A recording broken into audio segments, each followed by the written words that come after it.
Guest in the news room में आज के हमारे मेहमान हैं नागराज मंजुले। बहुत बहुत स्वागत है आपका।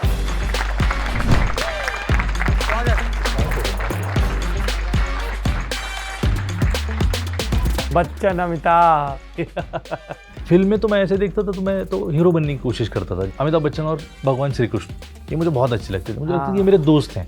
जैसे आपको लगता था कुछ गड़बड़ होगी तो भगवान कृष्ण बचाने आएंगे बिल्कुल। और अमिताभ बच्चन बचाने या आएंगे। अमिताभ बच्चन वाह। झुंड, ये तो एक बड़े सपने के पूरे होने जैसा होगा कि बचपन में जिनको देखा उनको डायरेक्ट कर रहे हो। ये तो सपना भी नहीं है, मतलब ये मैं सपना भी नहीं देखा था कभी जिंदगी में। अच्छा, ये सपने से भी पार की चीज है। बिल्कुल पार की चीज़ है। उनकी कॉपी करता था। दीवार मैं बहुत बार बोल चुका हूँ कि शर्ट को गांठ मार के घूमना हो या उनकी डायलॉग्स बोलना हो, सारी चीज़ें करता था और मैं खुद को बस मैं अमिताभ बच्चन हूँ यही समझता था। आप हर बार अपनी एक्टिंग के बारे में बात करते हुए इतने ही असहज होते हैं। मुझे मज़ा नहीं आता। मैं डायरेक्टर हूँ, मुझे डायरेक्शन करने में बहुत आसानी लगती है। पर एक डायरेक्टर है जिनको लगता है कि आप बड़े कमाल के एक्टर हैं, उन्होंने बार बार कहा भी आपके साथ करेंगे कुछ, अनुराग कश्यप जी। वो तो कह रहे हैं, मैं कह रहा हूँ मैं तब मानूं कि वो करके कुछ देखे और मैं करूँ।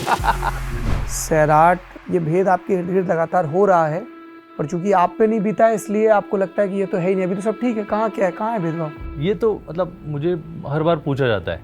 मैं फैंड्री जब की थी और मैं लंदन में कोलंबिया यूनिवर्सिटी में शायद उसका स्क्रीनिंग हुआ था और उसके बाद जो डिस्कशन होता है तब मुझे एक लेडी ने कहा था कि ये आप बहुत पुरानी कहानी आज के दौर में कह रहे हैं। तो ऐसे होता है और अपनी अपनी राय होती है और आपकी समस्या नहीं है तो आपको लगता है कि समस्या है ही नहीं। शिवाजी के बारे में एक ऐतिहासिक किरदार के तौर पर पढ़ा है।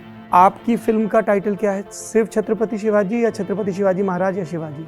शिवाजी है पहले ही। शिवाजी, हाँ। शिवाजी महाराज या शिवाजी ऐसा एक व्यक्तित्व है जिसको हर जाति धर्म के लोग प्यार करते हैं और ये कुछ लोग हैं जो खामखा आपकी लॉयल्टी या आपका आदर चेक करते हैं। हाँ। बाबा साहब अम्बेडकर अगर मेरे बाप हैं तो शिवाजी महाराज मेरे दादा हैं, तो आपको ज़रूरत नहीं कि मुझे आप सिखाएं।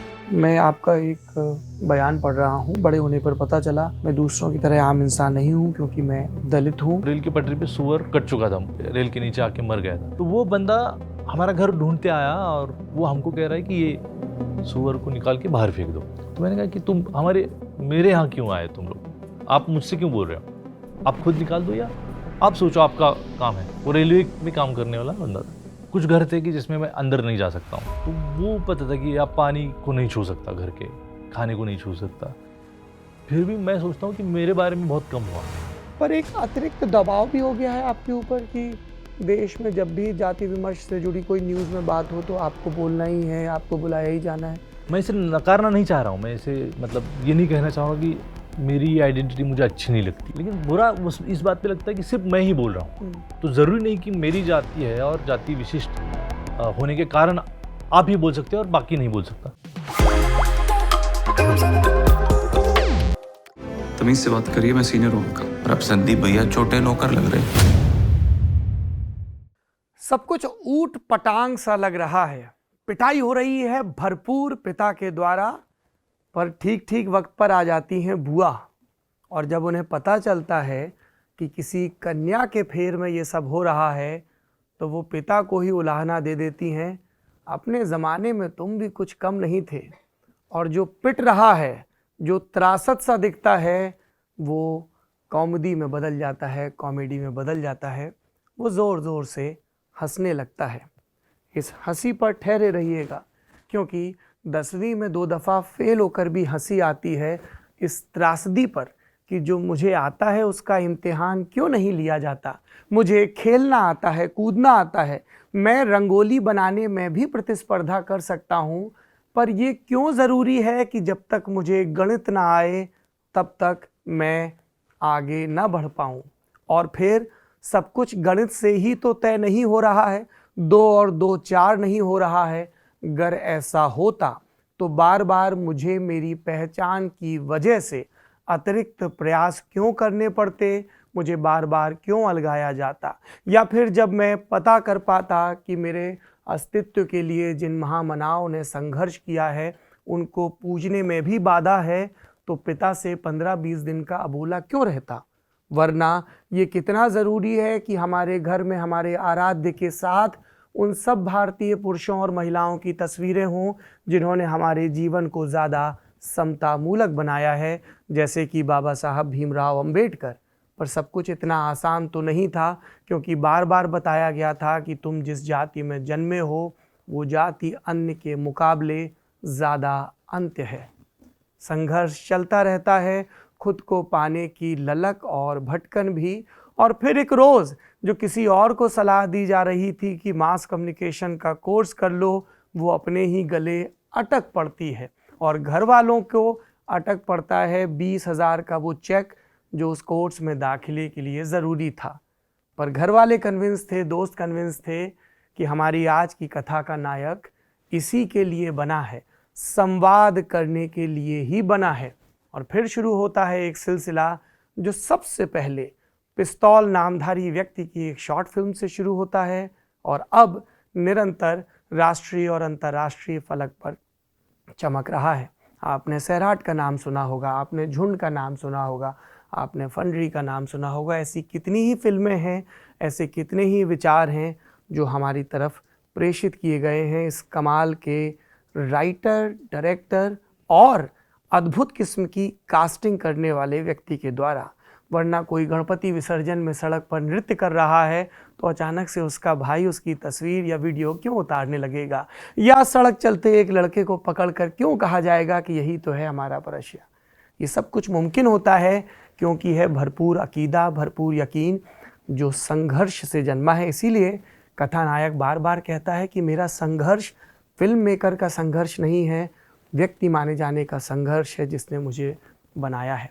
और इसीलिए बार बार वो सिनेमा गढ़कर हमारी तरफ एक पत्थर उछालता है, जैसे जब्बिया ने फंडरी में उछाला था, ताकि हमारी चेतना पर वो धमक हो जो बेहद ज़रूरी है अपने इर्द गिर्द की असमानताओं, अन्याय, कुरूपताओं को देखने के लिए, लेकिन उसको देखने के बाद सिर्फ कड़वाहट से भर जाने के लिए नहीं, क्योंकि अंततः मंदिर के बाहर एक चप्पल है जिस पर फूल रखने का इरादा लिए हुए कोई मौजूद है।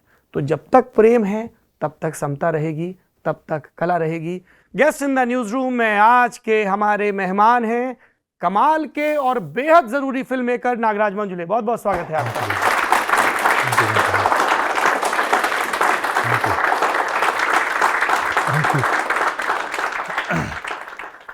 इससे पहले कि हम नागराज मंजुले जी से बातचीत शुरू करें, उनकी 10 तारीख को 10 नवंबर को फिल्म आ रही है नाल 2।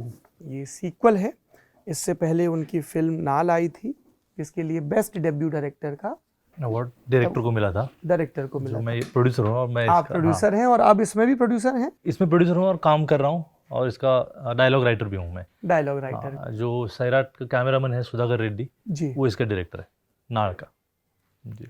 और ये फिल्म सिनेमा घरों में रिलीज हो रही है। सिनेमाघर में अच्छा, तो जब हम इसके प्रोड्यूसर्स का क्रेडिट देखते हैं तो हमें एक नाम जी स्टूडियोज का दिखता है, एक नाम दिखता है आपके प्रोडक्शन का जिसका नाम है आर्ट पार्ट। ज़रा इस नॉमेनक्लेचर के बारे में बताइए। आर्ट पार्ट मराठी में मतलब जो हम कहानियाँ, काल्पनिक कहानियाँ या किसी भी फैंटेसी कहानी को सुनते हैं तो वो सारी कहानियाँ आर्ट पार्ट नगर में घटित होती हैं। मतलब इंग्लिश में जैसे वंस अपॉन अ टाइम कहा जाता है और कहानी शुरू हो सकती है। मैं इतना इंग्लिश जानता नहीं हूँ लेकिन फिर भी, और हिंदी में मुझे पता नहीं कहानियाँ कैसे कही जाती है, लेकिन मराठी में अगर कोई भी कहानी कहनी है, एक आर्ट पार्ट नगर था या एक गरीब ब्राह्मण था जो आर्ट पार्ट नगर में रहता था, या एक मान लो राजा था जो आर्ट पार्ट नगर में रहता था और कहानी शुरू होती है। तो सारी जो काल्पनिक किरदारों की नगरी जो है वो आर्ट पार्ट नगरी है। तो मैंने सोचा मेरे भी किरदार इस नगरी से ज़रा दूर है तो मैं इनको लेके आता हूँ।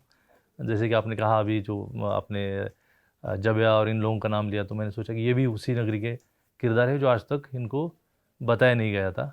और हमारी काल्पनिक कथाओं का मूलाधार जो है हमारी आर्ट पार्ट नगरी, तो मैंने सोचा कि यही अपना प्रोडक्शन हाउस का नाम हो सकता है और उसमें हमारे जैसे लोग भी हैं, ये मैं कह सकता हूँ।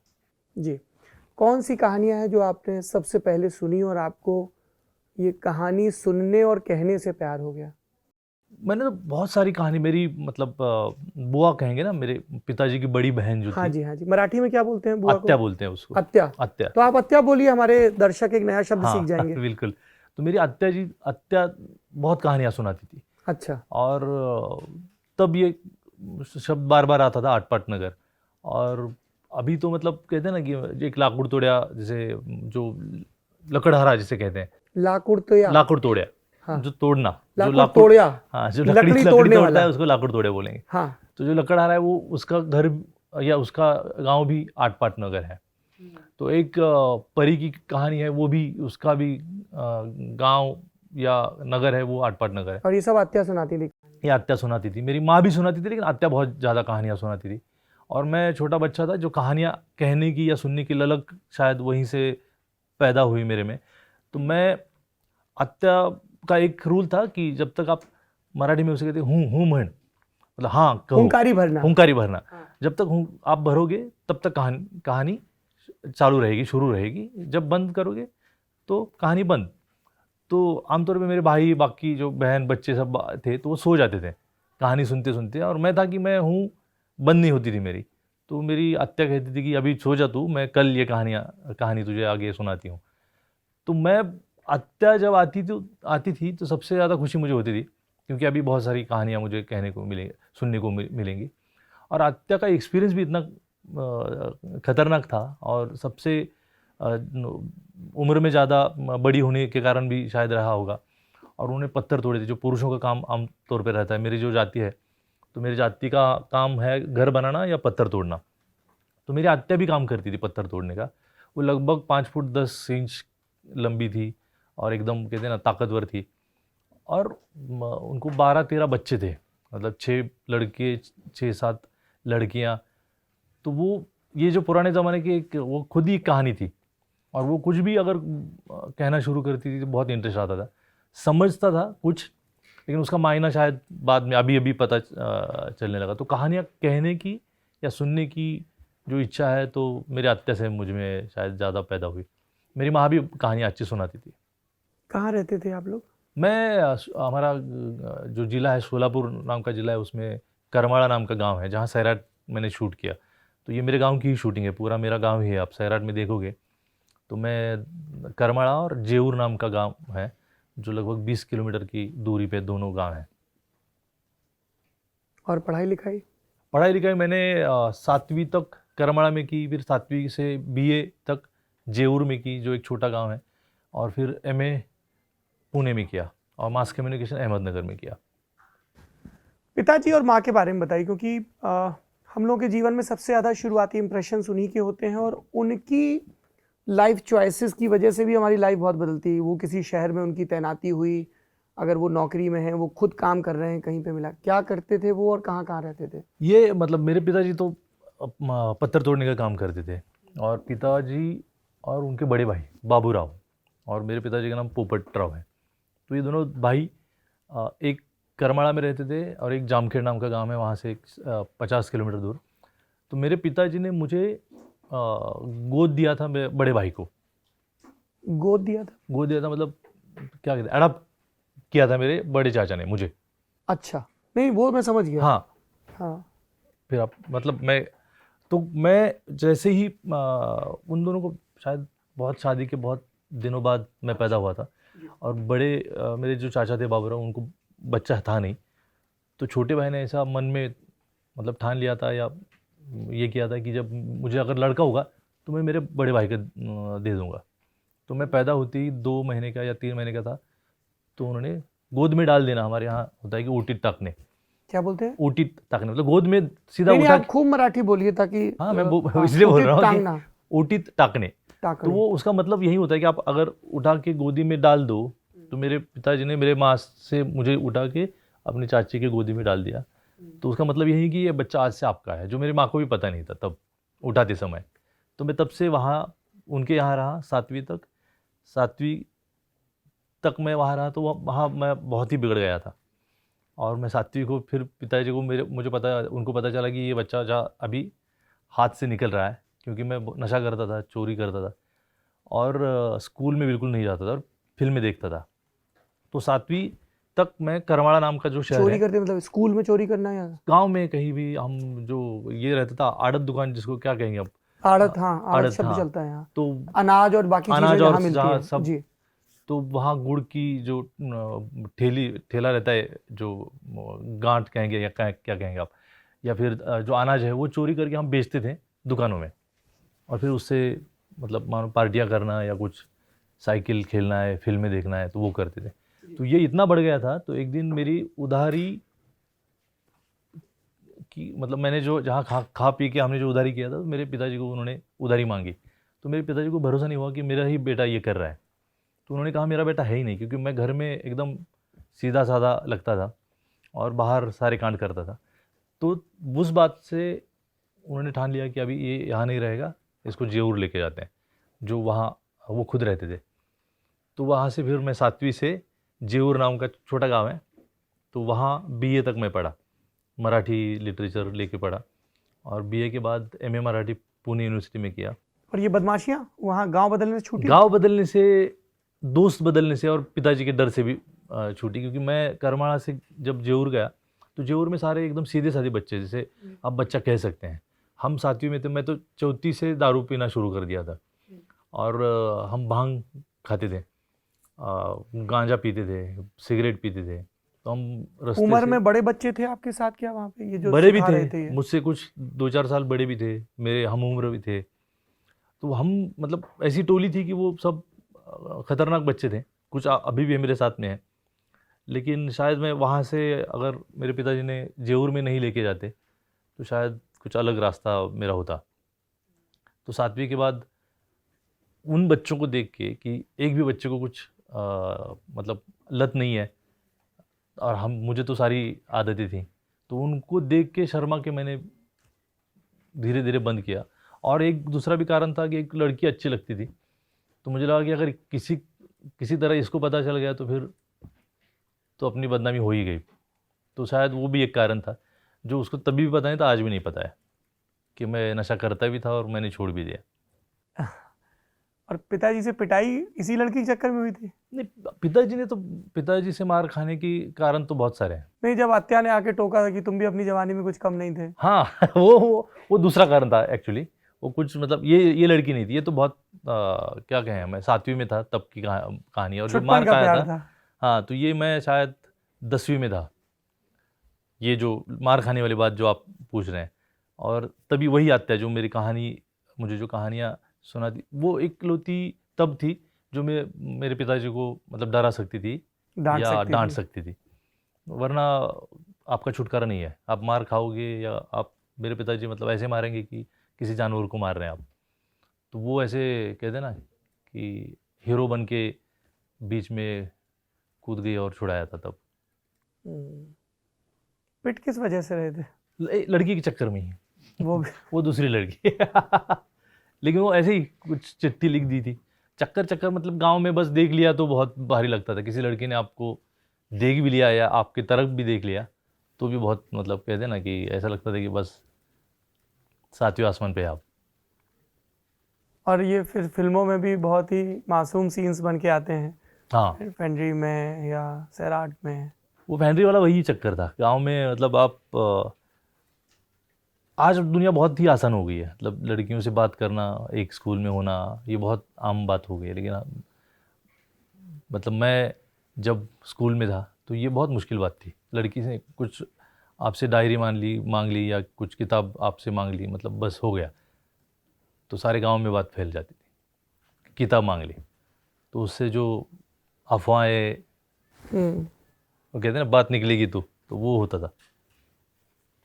आप ये सब बता रहे थे तो मुझे आपकी जिस फिल्म को आप प्रोड्यूस कर रहे हैं, जिसके सिलसिले में अभी आप घूम रहे हैं, नाल 2, थोड़ा उसके प्लॉट के बारे में दर्शकों को बताएं। और जो दर्शक मराठी सिनेमा से उतने परिचित नहीं है, उनको आप इसका जो प्रीक्वल है, जो पहली फिल्म थी नाल, उसके बारे में भी बता दें, क्योंकि हम बच्चों की बात कर रहे हैं, स्कूल की बात कर रहे हैं, और ये भी वही प्रेमाइस है। और ये मतलब नाल एक्चुअली मेरी कहानी है नहीं, लेकिन मैंने लिखी नहीं है, लेकिन ये मेरी कहानी है। जैसे कि जो दत्तक जाने वाली बात है ना, जैसे आप बाबूराव जी के पास चले गए पोपट जी से, हाँ, तो सेम नाल की कहानी है। हाँ। पहले, और वो अपनी माँ, उसको एक वक्त पता चलता है कि जो मेरी माँ है वो मेरी असल में माँ है नहीं, और मेरी माँ कोई दूसरी है जो आज आ रही है। तो नाल की कहानी यही है, पहले नाल की, और वो मेरे चरित्र से कुछ हद तक मेल खाती है इस मोटे तौर पे तो। और वो कहानी यहाँ ख़त्म होती थी कि वो माँ जो लड़का है, उसका किरदार का नाम है चैत्या, चैतन्य, तो उसकी माँ जो खरी आई जिसको हम बोलते हैं, जो असली माँ है, तो वो आती है लेकिन उसको बात किए बगैर ही चली जाती है। एक जो शंकर जो मैंने किरदार निभाया है, उसकी माँ मर जाती है तो वो भी आती है देखने के लिए, और वो बच्चे को बहुत खुशी हो रही है कि मेरी असली माँ आ रही है। लेकिन माँ आती तो है, वो उसकी मैयत और उसमें शामिल होती है, लेकिन बच्चे से बात नहीं करती और चली जाती है। और बच्चा किसी भी बहाने से उससे बात करने की कोशिश करता है, और उसका लास्ट का सीन है कि वो छाता माँ का जो रह गया है, वो जाके वो बैलगाड़ी में बैठ के जा रही है, तो ये छाता लेके भागता है कि छाता दे दूंगा तो कुछ तो बात करेगी, तो लेकिन माँ छाता ले लेती है और मुंह फेर लेती है, और वहाँ फिल्म लगभग ख़त्म हो जाती है। तो ये उसका अभी ये आगे की कहानी नार 2 में है। ये सुधाकर ने लिखी है, सुधाकर रेड्डी। तो जब आप किसी फिल्म से बतौर प्रोड्यूसर या पटकथा लेखक, जैसे आप इस फिल्म से जुड़े हैं, तो आपके किस तरह के क्रिएटिव इनपुट रहते हैं जब स्टोरी तैयार होती है? जैसे सुधाकर ने जब ये आपको पिच की कहानी, वही होता है कि एक तो मतलब कहानी कोई भी संवेदनशील या सेंसिटिव हो सकती है, अच्छी हो सकती है, लेकिन क्राफ्ट की जो बात है कि स्क्रिप्ट में या फिल्म के जो माध्यम है उसमें आप कैसे कह सकते हैं, तो उसमें जो भी मेरी अकल है, जो मैं जानता हूँ, मैं कोशिश करता हूँ कि वो कहानी और बेहतर हो। और सुधाकर की लैंग्वेज तेलुगु है, तो इसका जो डायलॉग है वो मैंने लिखे हैं, डायलॉग इसके सारे मैंने लिखे हैं, और स्क्रिप्ट में भी जो मैं इनपुट दे सकता हूँ वो देता हूँ। किस तरह का फ़र्क आता है? क्योंकि हम लोग जिस लैंग्वेज फैमिली से आते हैं, हर लैंग्वेज फैमिली में कुछ अलहदा होता है चीज़ों के कहन का तरीका। तो जैसे आप मराठी भाषी हैं, वो तेलुगु भाषी हैं। एक्चुअली कंटेंट, अगर भाषा मतलब एक कविता को अगर आप दूसरी लैंग्वेज में, अगर मराठी की कविता हिंदी में ट्रांसलेट कर रहे हैं तो शायद भाषा का विचार हो सकता है, लेकिन ये कंटेंट की बात है। और फिल्म माध्यम में भाषा भी एक होती है, लेकिन फिल्म की भाषा अलग है। फिल्म खुद एक अपने आप में एक भाषा है। तो मुझे वो मराठी और तेलुगु में मैं आपको नाड़ में क्या हुआ ये फ़र्क तो नहीं बता पाऊँगा, क्योंकि वो कहानी मुझे वैसी दिखती है। मैं मराठी में देख रहा हूँ, वो तेलुगु में सुना रहा है, मैं मराठी में देख रहा हूँ। और मैं सुधाकर को ये बात भी पूछा था कि ये तेलुगु में तू क्यों नहीं कर रहा है, लेकिन उसने बहुत ही इंटरेस्टिंग कहा, मतलब उसकी राय थी कि ये स्पेस मराठी की इसके लिए अच्छी है, और ये मराठी फिल्म बनेगी तो ही ये ज़्यादा शायद लोगों को अच्छी लगेगी, और ये मराठी में ही बनी जा सकती है, तेलुगु में शायद ये बन नहीं सकती। अच्छा, अगर हम लैंग्वेज की बात करें, जैसे आप खशाबा बना रहे हैं के.डी. जाधव पर, जो देश के लिए, आज़ाद भारत के लिए 1952 में हेलसिंकी में पहला पदक लेकर आए थे, तो अब जैसे इसमें टाइम फ्रेम चेंज हो गया है, करेक्ट, फिर भाषा के स्तर पे कैसे लॉक करते हैं? क्योंकि अब ये थोड़ी सी पीरियड फिल्म हो गई। करेक्ट। भाषा, अभी जैसे मैं रिसर्च कर रहा हूँ, लोगों से मिल रहा हूँ जी, तो हम अभी कबड्डी बोलते हैं, तो मैंने जो कुछ लोग हैं जो बड़े बुजुर्ग हैं, अभी भी एक 90 साल के खाशाबा के साथ रह चुके हैं, उनके शिष्य हैं। उनको के.डी. जाधव जी को खाशाबा बोलते थे। खाशाबा जाधव उनका नाम है, खाशाबा दादा साहेब जाधव उनका पूरा नाम, अच्छा। इसलिए के.डी. जाधव। अच्छा, वो है के वो है खाशाबा। अच्छा, मुझे लगा बा वो जैसे ज्योतिबा फुले बोलते हैं, तो बा सम्मान सूचक है। सम्मान सूचक भी है, और शायद ना ये खास से आबा ऐसे भी, शायद ये उर्दू का भी कुछ इस पे इन्फ्लुएंस रहा होगा। तो खाशाबा आएगा तो बाप है, वो तो है ही, तो खाशाबा उनका नाम ही था। तो हुतुतु कहते थे तब, कबड्डी कहते नहीं थे जी। जैसे वो गुलजार साहब ने एक फिल्म बनाई थी, उसका शीर्षक भी यही था, हुतुतु। हुतुतु, हाँ करेक्ट। तो वो कुछ चीज़ें होती हैं जो बदल जाती हैं, तो हमको लगता है मतलब भाषा, जैसे सैराट मेरी ये शब्द था, ये सैराट के पहले तक सिर्फ कुछ साहित्य कविताओं में था, और जब मैं छोटा था तो मैं ये शब्द सुना करता था कि जो बिगड़े हुए बच्चे हैं उनको सैराट झाले पूर्व का, तो ये आमतौर पर बोलते बच्चा सैराट हो गया, मतलब बिगड़ गया। तो गैराट भी एक शब्द है वैसे ही। क्या अर्थ होता है गैराट का? वही सिमिलर, कि ये बिगड़ गया टाइप। तो वो शब्द आज भी है, सैराट नहीं था, लेकिन कविताओं में था। संत तुकाराम जी के कविताओं में था। हमारे यहाँ नादू महानोर करके बहुत बड़े पोइट रहे हैं, तो उनके कविताओं में भी था। तो कभी कभी वो शब्द हम भूल जाते हैं, और ज़रूरी नहीं था वैसी। अभी खेती के बारे में बहुत सारे शब्द ये हो रहे हैं, मतलब मर रहे हैं, तो वो जाएंगे और फिर से आएंगे नहीं शायद।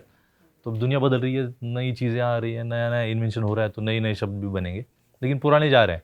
तो जैसे हुतुतु है, हम जिसको कुश्ती खेलने में होता है एक नूरा कुश्ती बोलते हैं, जी जी, नूरा, हिंदी में भी शायद पता नहीं। हाँ जी, ये शब्द है। तो नूरा मराठी में नूरा भी बोलते हैं, लेकिन सल्लेची कुश्ती बोलते हैं, सल्ला मतलब सलाह देना। तो ऐसी कुश्ती जो बात करके होती है, मतलब कुश्ती का रिजल्ट तय होता है और अंदर के, तो उसको सल्लेची कुश्ती। सल्लेची कुश्ती है ऐसा बोलते। तो उनसे मुझे ये लास्ट वीक ही मुझे पता चला। तो ऐसे शब्द हैं। और लैंग्वेज अभी पूरा का पूरा तो पता नहीं वो रिप्लिकेट कर पाएंगे कि नहीं, लेकिन कोशिश करता हूँ कि जैसे जितने करीब आप जा सकें। लगभग ये 80 साल 90 साल पुरानी कहानी है, तो कोशिश कर रहा अभी हूँ। किस स्टेज में है ये फिल्म का शाबा? अभी हम शूट करेंगे, 19 तारीख को हम कास्टिंग वगैरह लॉक हो चुका है। मराठी भाषा में बनेगी? मराठी में बनेगी। और अब तो सबटाइटल के साथ दूसरी भारतीय भाषाओं में भी रिलीज हाँ, होती है। और मैं उम्मीद कर रहा हूँ वो नहीं होगी, और होपफुली डब भी करेंगे, जो मैं सैराट को भी चाह रहा था जी। लेकिन तब हो नहीं पाया। मैं सबको, मतलब हमारे प्रोड्यूसर को बोल रहा था कि ये तेलुगु और हिंदी में, तमिल तेलुगु हिंदी में करते हैं, लेकिन तब हमको शायद सब लोगों को इतना कॉन्फिडेंस नहीं था। मुझे बहुत लगता था कि ये लोगों को पसंद आएगी फिल्म, और मैं बहुत कॉन्फिडेंट था, लेकिन वो पहला शायद मौका था और तब नहीं हो पाया, लेकिन अब कोशिश करेंगे। मैं आपको बताऊं भाई साहब, ये शायद कुछ लोगों को ये ओपिनियन अलोकप्रिय भी लगे, पर सैराट को देखना और फिर उस पर जो हिंदी में फिल्म बनी धड़क को देखना, बड़ा फ़र्क है। तो मैं किसी को सलाह देता हूँ तो मैं यही कहता हूँ कि भाई सैराट देखो, है ना, क्योंकि वो एक तो भाषा का बदलना, और दूसरा वो फिल्म ना आपको अप्रत्याशित के लिए तैयार नहीं करती है, और ये उसकी सबसे बड़ी कामयाबी है। क्योंकि वो फिल्म जिस एक मूल विषय को पकड़ने की कोशिश कर रही है तमाम दुनिया की धारी के साथ, वो यही है कि ये भेद आपके इर्द गिर्द लगातार हो रहा है, पर चूंकि आप पे नहीं बीता है इसलिए आपको लगता है कि ये तो है ही नहीं, अभी तो सब ठीक है, कहाँ क्या है, कहाँ है भेदभाव, सब तो इक्वल है। बिल्कुल। ये तो मतलब मुझे हर बार पूछा जाता है। मैं फैंड्री जब की थी और मैं लंदन में कोलंबिया यूनिवर्सिटी में शायद उसका स्क्रीनिंग हुआ था, और उसके बाद जो डिस्कशन होता है, तब मुझे एक लेडी ने कहा था कि ये आप बहुत पुरानी कहानी आज के दौर में कह रहे हो, ये मतलब 60s 70s की कहानी है जो आप यहाँ बता रहे हो। तो ऐसे होता है, और अपनी अपनी राय होती है, और आपकी समस्या नहीं है तो आपको लगता है कि समस्या है ही नहीं है।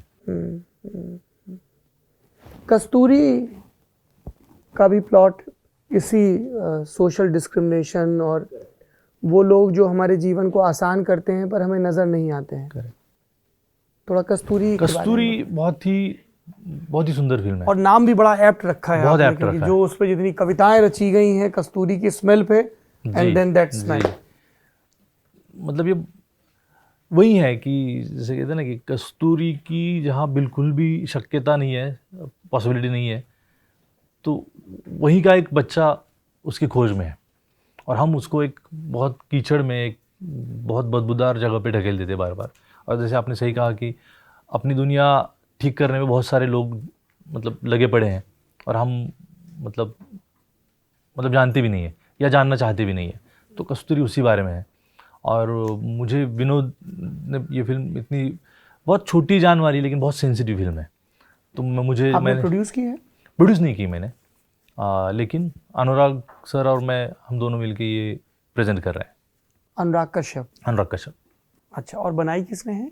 बनाई, प्रोड्यूसर का नाम मैं भूल डायरेक्टर कौन है? आप? विनोद कांबळे जी ने बनाई। हाँ, विनोद कांबळे जी ने ये फिल्म बनाई है, और बहुत अच्छी फिल्म बनी है। पॉट होल में जो लोग काम करते हैं, मेनोन वगैरह, जी, और ये गांव की कहानी है। मतलब आप महाराष्ट्र के मतलब तहसील तालुका प्लेस जो है वहाँ की कहानी है, और लोगों को दिखता ही नहीं है। मतलब आज भी आप समझ, साफ सुथरा है माहौल, अपने घर अपना शहर सब ठीक चल रहा है, लेकिन उसके पीछे जो है लोग, वो हमको बहुत मतलब नज़र आते ही नहीं है। तो ये शायद ये फिल्म बहुत उस बात को बहुत अच्छी तरह से उजागर करती है।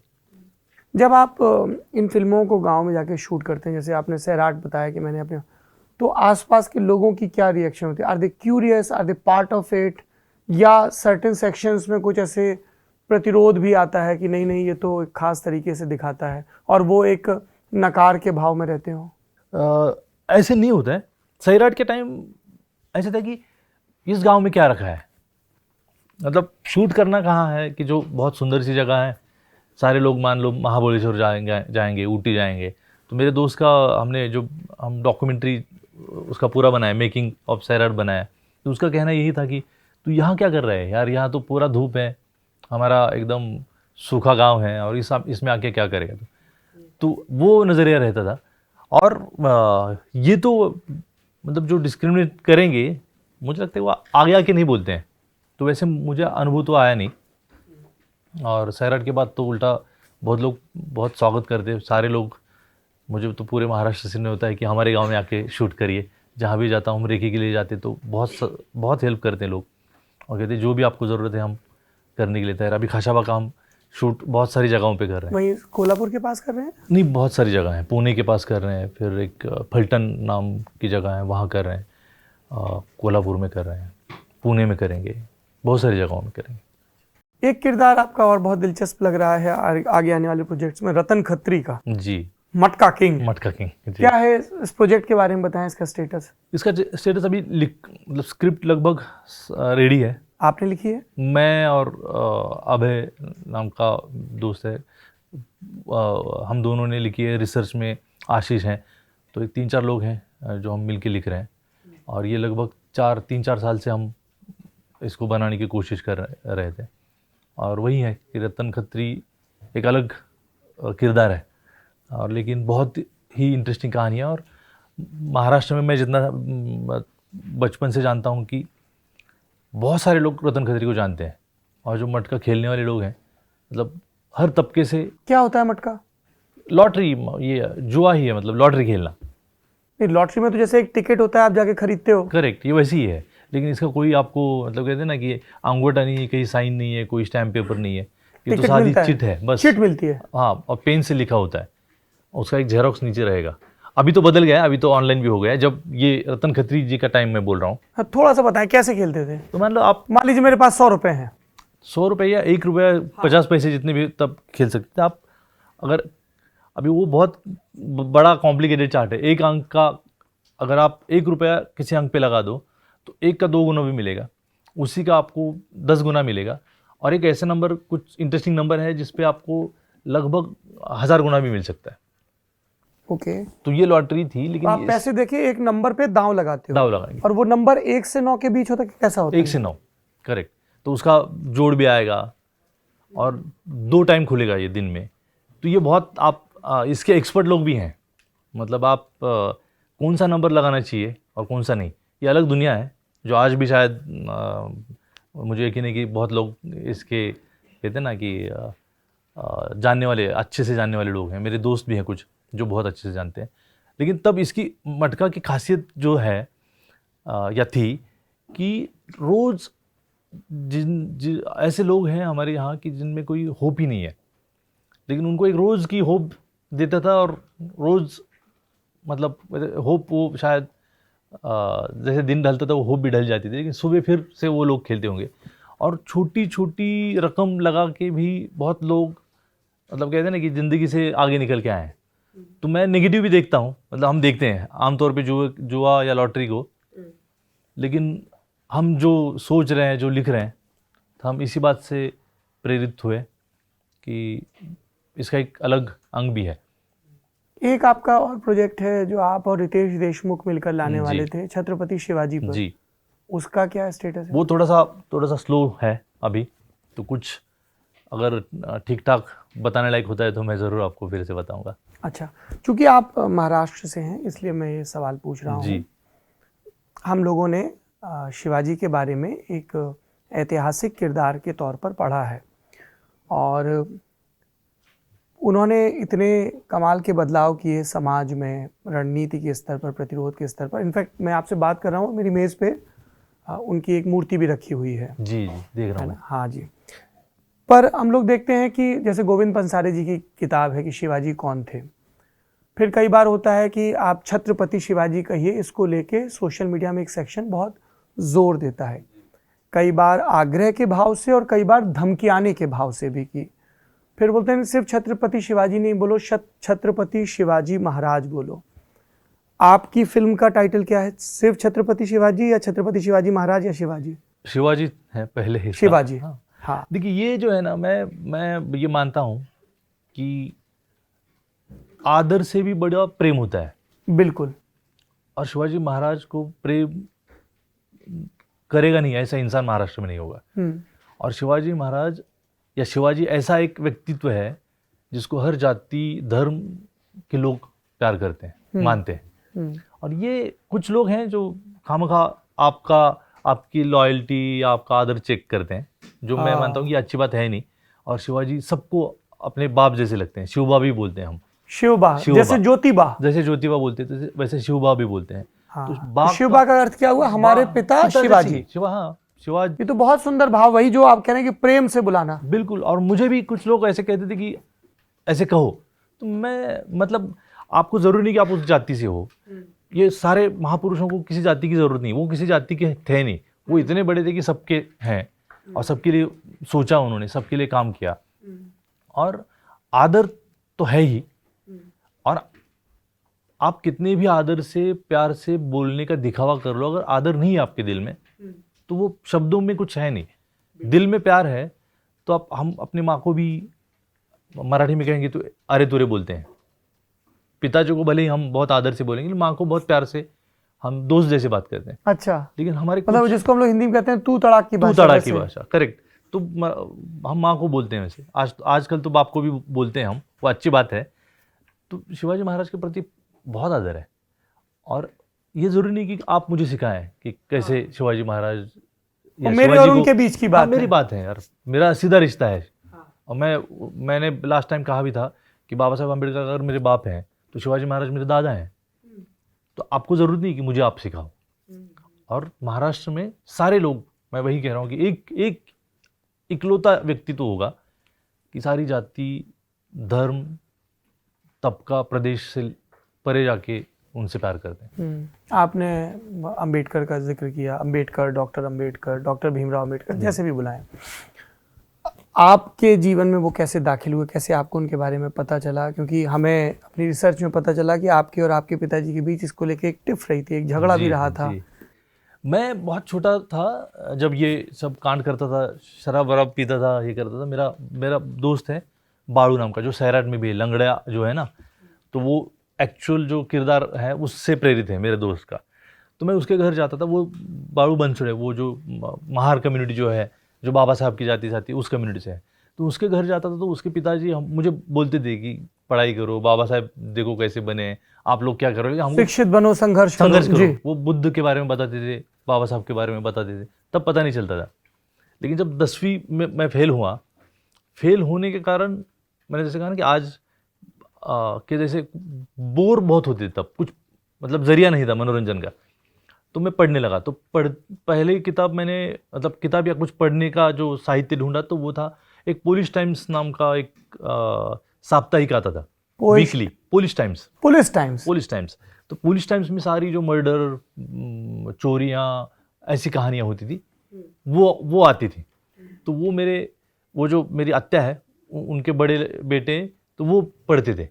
तो उनसे नहीं, और वो ऐसा था कि वो आप लगभग 10 दिन तो पढ़ लो, इतना ज़्यादा था कहानियाँ। और उस छोटी छोटी कविताएं होती, उनका टाइटल वैसे था, मतलब राइम वो करते थे। तो मर्डर को कुछ र करके फिर लिखेंगे, सन्नाटा को टार लिखेंगे, ऐसा करके वो और वो पढ़ने की आदत लगी। तो उससे मैं गृह शोभी का नाम की एक पत्रिका है जो हिंदी में भी आती है, गृह शोभा। हाँ, गृह शोभा। तो वो पढ़ने लगा। गृह शोभा मराठी में भी आती है? मराठी भी। तो हाँ। तो वो भी पढ़ने लगा। और फिर पता चला कि लाइब्रेरी है, तो लाइब्रेरी गांव में है, तो वो वहाँ से किताबें मैं उठाने लगा। और उन दिनों मुझे बाबा साहब के बारे में पता चला, कुछ किताबें पढ़ी। तो पढ़ते पढ़ते जब पता चला तो मुझे बहुत आदर भाव पैदा हुआ। तब तक मैं समझता था कि बाबा साहब मेरे जाति के हैं नहीं, तो मेरे है नहीं कोई। और बाबा साहब का वास्ता एक्चुअली मुझे बहुत पहले आना चाहिए था, लेकिन नहीं आया था। तो मुझे लगा, तो मैंने घर में एक फ़ोटो था, उसमें वो बाबा साहब का चित्र लाके उसमें ये करके मैं खुद ही फ्रेम बना के घर में लगा दिया, जो मेरे पिताजी ने देखा और उनको बहुत सदमा लगा कि बाबा साहब की किताब मतलब फ़ोटो हमारे घर में क्यों है। तो हम दोनों का झगड़ा शुरू हुआ। तो वो मुझे ये बताइए हाँ कि जैसे मैंने शुरुआत में भी कहा कि जब भी हम अपने एंसेस्टर्स के लिए ग्रेटफुल होंगे जिन्होंने हमारे समय को बेहतर बनाया, तो चाहे उसमें साइंटिस्ट हों, चाहे शिवाजी हों, चाहे अंबेडकर हों, आप उन सब के प्रति कृतज्ञ रहेंगे। सब ने कुछ ना कुछ जोड़ा है। पर ग्रासरूट लेवल पे ऐसा होता है क्या, या तब था क्या, कि बाबा साहब भारतीय नायक नहीं थे, दलित नायक थे, या दलित नायक नहीं थे, महार जाति के नायक थे? इस तरह से रहता है क्या लेयरिंग? ऐसे होता है। हमारी आदत ऐसी है ना कि हम बहुत बढ़ जाते हैं। मतलब मैं कभी कभी देखता हूँ कि हम प्रदेश में जाते हैं ना, तो कभी इंडियन दिखता है तो बहुत अच्छा लगता है, लेकिन इंडिया में इंडियन की कुछ अहमियत नहीं है।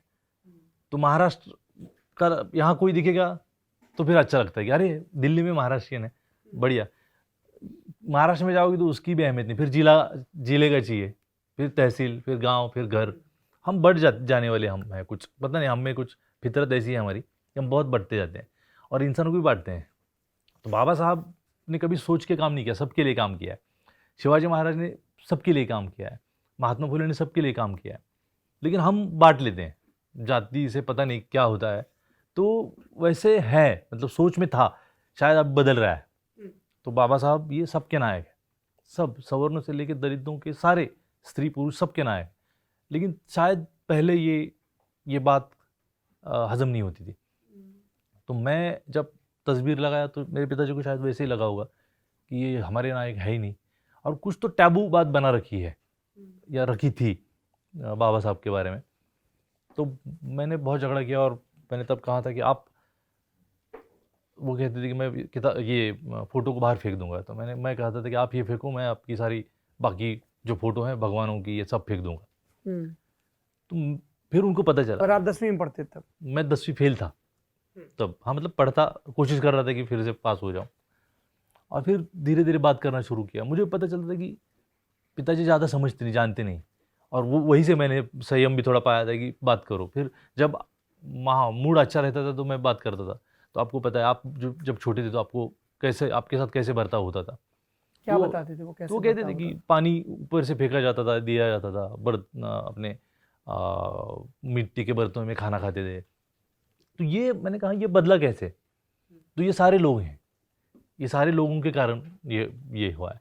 शिवाजी महाराज का फोटो मेरे घर में था ही, तो बाबा साहब का मैंने लगा दिया। महात्मा फुले का मैंने खुद चित्र निकाला था। तो मैंने कहा, मैं उनको बताता था कि क्या क्या उन्होंने कहा है। तो धीरे धीरे उनको समझ में आया, लेकिन वो कहते थे कि हाँ वो अच्छी बात है, लेकिन ऐसे नहीं होता, वो जाति जाति का होता है, तो लोग समझेंगे कि हम भी महार हैं। तो मैंने कहा कि ये कैसे होगा? तो आप गांधी जी का फोटो घर में है तो मतलब आप कौन होते हो?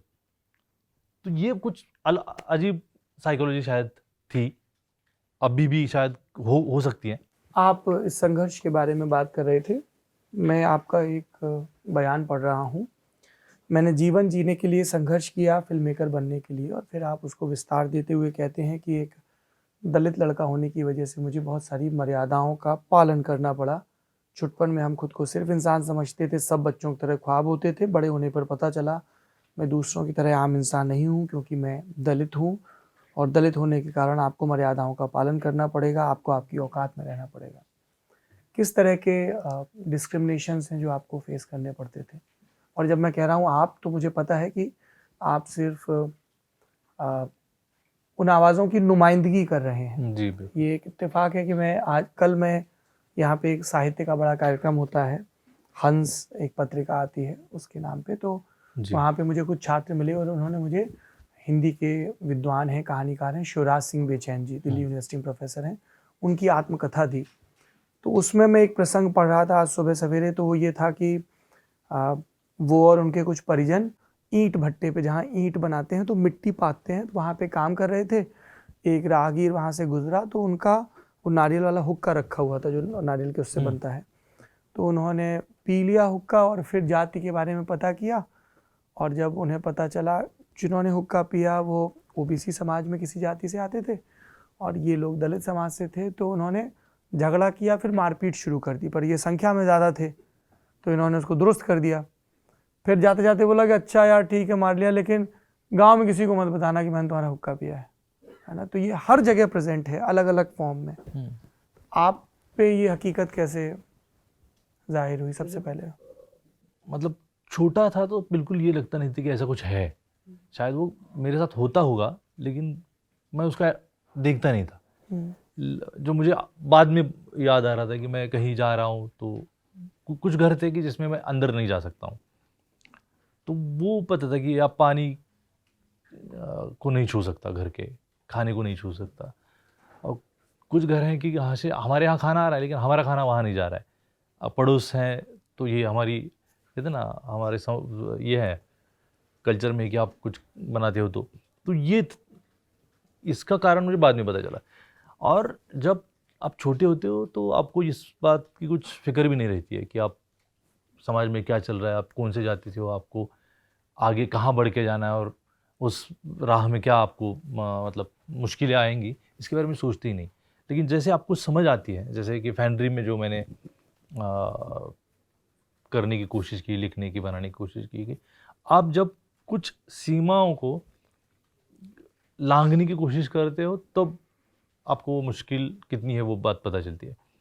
और ये सारी चीज़ें मुझे तब पता चली जब मैं पढ़ने लगा, खुद को समझने लगा, तब मुझे पता चला कि यार मैं हूँ दलित। तब मुझे लगता था कि मैं दलित, मतलब दलित फिर क्या, आप जैसे बोलो ना, तो जो जागे हैं, जो बाबा साहब आम्बेडकर की जाति से हैं, वही सब सिर्फ दलित हैं और मैं दलित हूँ नहीं, मुझे ऐसा लगता था। क्योंकि मैं ना तो उस दलित बस्ती में हूँ, मेरी एक अलग जाति की कुछ बस्ती हैं, फिर भी मेरे माँ बाप कुछ मतलब दलित बस्ती जिसे कहेंगे वैसे रहते नहीं थे, वो सारी आम जो लोग हैं, जनता है, उनमें रहते थे। तो इसका मुझे वो संवेदना नहीं थी कि मैं दलित हूँ। लेकिन धीरे धीरे जब पढ़ने लगा, कुछ चीज़ों को नोटिस करने लगा, या कभी हम अब जो हैंडपम्प है पानी भरने के लिए जाते थे, तो कुछ लोग हैं जो आपके हाथ लगाने के बाद वो पंप को धोते हैं, तो ये फिर नज़र आने लगा, जो पहले शायद दिखता भी होगा लेकिन वो हम नोटिस करते नहीं है।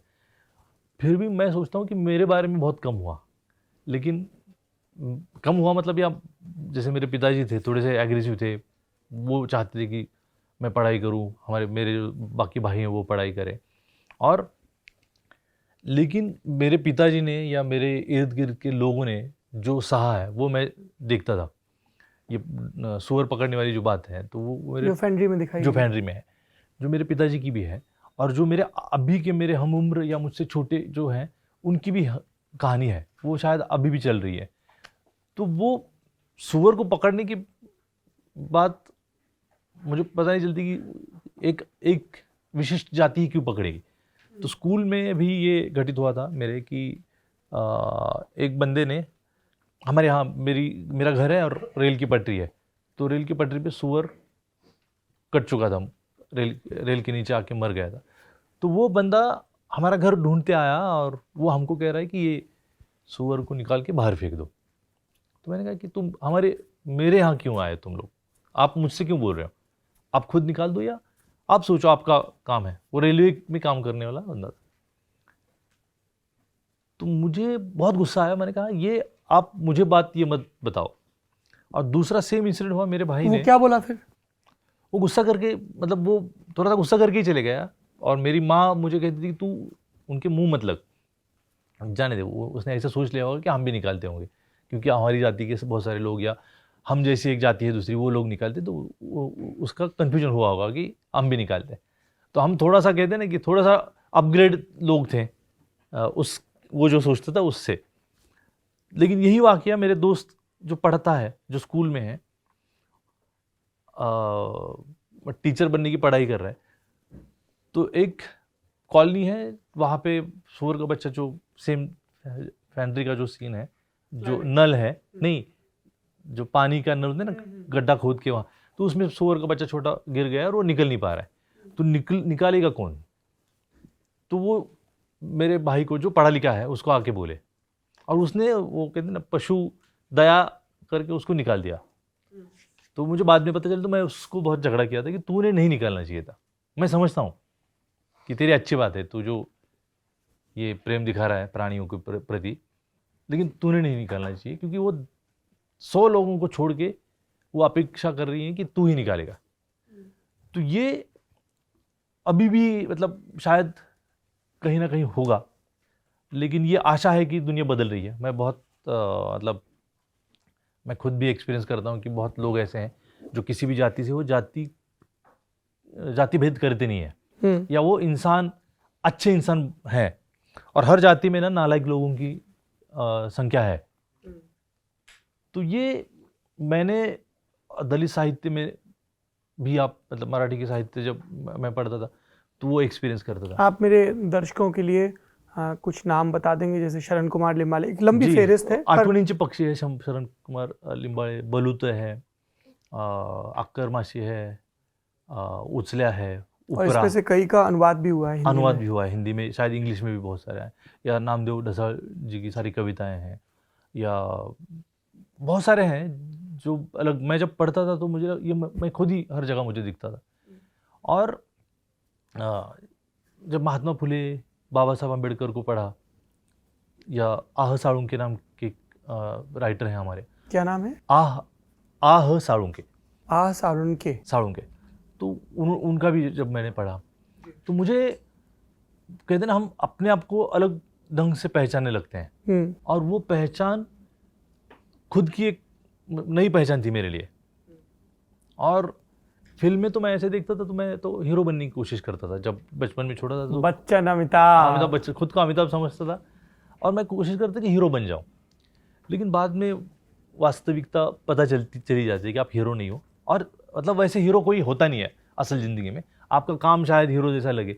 अब जब आप मेरा इंट्रोडक्शन करा रहे थे तो मैं सोच रहा था यार, ये आपने जो समेटा, मैं तो बिखरा हूँ, मुझे पता नहीं मैं क्या कर रहा हूँ, कैसे किया। लेकिन आपने मैं थोड़ा सा मतलब टेंस भी हो गया था, और लेकिन मुझे अच्छी लगी वो कहानी जो आपने सुनाई, कि जहाँ से मैंने शुरू करके जो कुछ किया। तो जब कहानी बनती है आपकी तो आप थोड़ा सा हीरो लगने लगते हो, वरना असल में आप हीरो आप हैं हीरो हमारे। नहीं, थैंक यू सो मच, आप ये सोच रहे हैं। लेकिन मैं सोच रहा हूँ कि वो बिखरे टुकड़ों में मैं कितना वल्नरेबल था, क्या क्या कर रहा था। जहाँ पॉसिबिलिटी थी कि मैं हार जाऊँ, जहाँ पॉसिबिलिटी थी कि मैं मुकर जाऊँ, भाग जाऊँ, लेकिन वो रास्ता शायद चलता रहा और एक कहानी बनी। तो कहानियों में हीरो होते हैं, और हीरो खुद के नहीं होते, लेकिन कहानी में बन जाते वो। तो वो बात अच्छी लगती है। तो वो दायरा है ये कुछ कि आप करते रहते हो। अच्छा, ये बताइए मुझे, आपकी कभी हालिया चर्चित फिल्म आई घर बंदूक बिरयानी। हाँ, उसमें आप पुलिस वाले बने जी।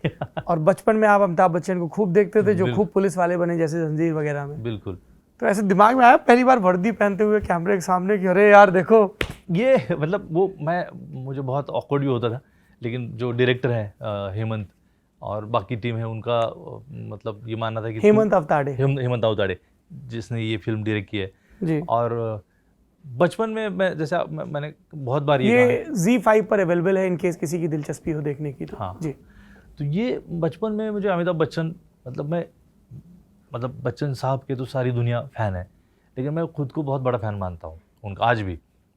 और मुझे दो किरदार, अमिताभ बच्चन और भगवान श्री कृष्ण, ये मुझे बहुत अच्छे लगते थे। मुझे लगता था ये मेरे दोस्त हैं, और मुझे लगता था कि मैं कहीं भी संकट में या किसी मुश्किल में फंस जाऊंगा, सखा भाव कृष्ण। हाँ, तो ये दो लोग हैं जो मुझे बचाएंगे शायद। और मैं फैंटेसी बहुत मतलब सोचता बहुत था ऐसे। हाँ। आपको लगता था कुछ गड़बड़ होगी तो भगवान कृष्ण बचाने आएंगे और अमिताभ बच्चन बचाने आएंगे, अमिताभ बच्चन। वाह। तो ये मैं बचपन में शायद यही था। तो जो मतलब पढ़ता कुछ नहीं था, बाकी काम का कुछ नहीं था, लेकिन कल्पना में बहुत खोया रहता था, तो वो काम में आया। जिसके लिए मार खाया उससे अभी रोजी रोटी चल रही है मेरी। पिक्चर पिक्चर देखता था तो पिताजी से मार खाता था। और जैसे आपने कहा ना कि मैं बिगड़ा हुआ था, लेकिन वही आज काम आया है। तो तब उन दिनों मुझे लगता था कि यार अमिताभ बच्चन और भगवान श्री कृष्ण, और ये मुझे आज भी मतलब मैं इन दोनों से प्यार करता हूँ बहुत। और आपका रोल इस फिल्म में? वो तो कर दिया, वो मतलब वो मैं हूँ नहीं। आप हर बार अपनी एक्टिंग के बारे में बात करते हुए इतने ही असहज होते हैं? नहीं, मुझे लगता है कि यार कर रहा हूँ मैं, मतलब मैं खुद को नहीं देख पा रहा हूँ, लेकिन मुझे मज़ा नहीं आता।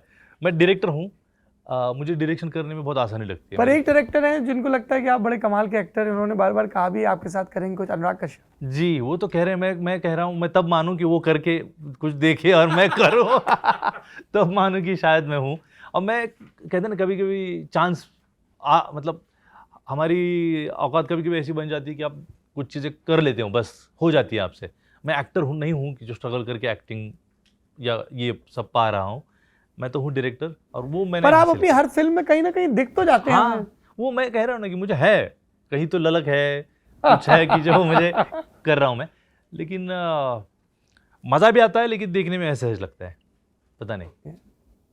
अच्छा देखिए, हम पुलिस वाले की, इंस्पेक्टर की बात कर रहे थे, आपकी नौकरी भी लगी थी पुलिस में? जी जी जी जी, मैं 10वीं जब पास हुआ फाइनली फाइनली, जो 2 साल के बाद हुआ मैं, और सारे बच्चे एक्सरसाइज करते थे, मैं बास्केटबॉल खेलता था, हैंडबॉल बास्केटबॉल अच्छा खेलता था मैं, और मेरे दोस्त हैं तो उनके साथ खेलते थे। और मेरा एक दोस्त है राम नाम का, जो अभी भी पुलिस में है, तो उसको बहुत चाह थी कि वो या तो मिलिट्री में भर्ती हो जाए या तो पुलिस बन जाए। तो मैं उसके साथ पहले मिलिट्री में वो जाता था, वो सारी परीक्षाएं देता था, फिजिकल जो ट्रेनिंग है वो करता था, हम बाहर उसकी राह देखते थे।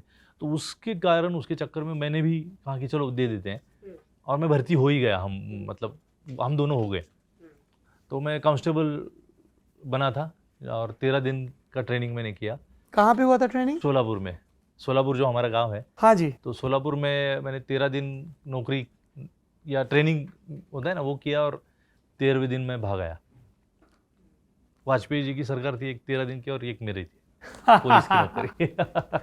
चेस भी तभी खेलना शुरू किया था? चेस खेलता था तभी, हाँ, मतलब उन्हीं दिनों 10वीं के बाद चेस और कैरम तो मैं बचपन, मतलब बहुत छोटा था तब से खेलता था।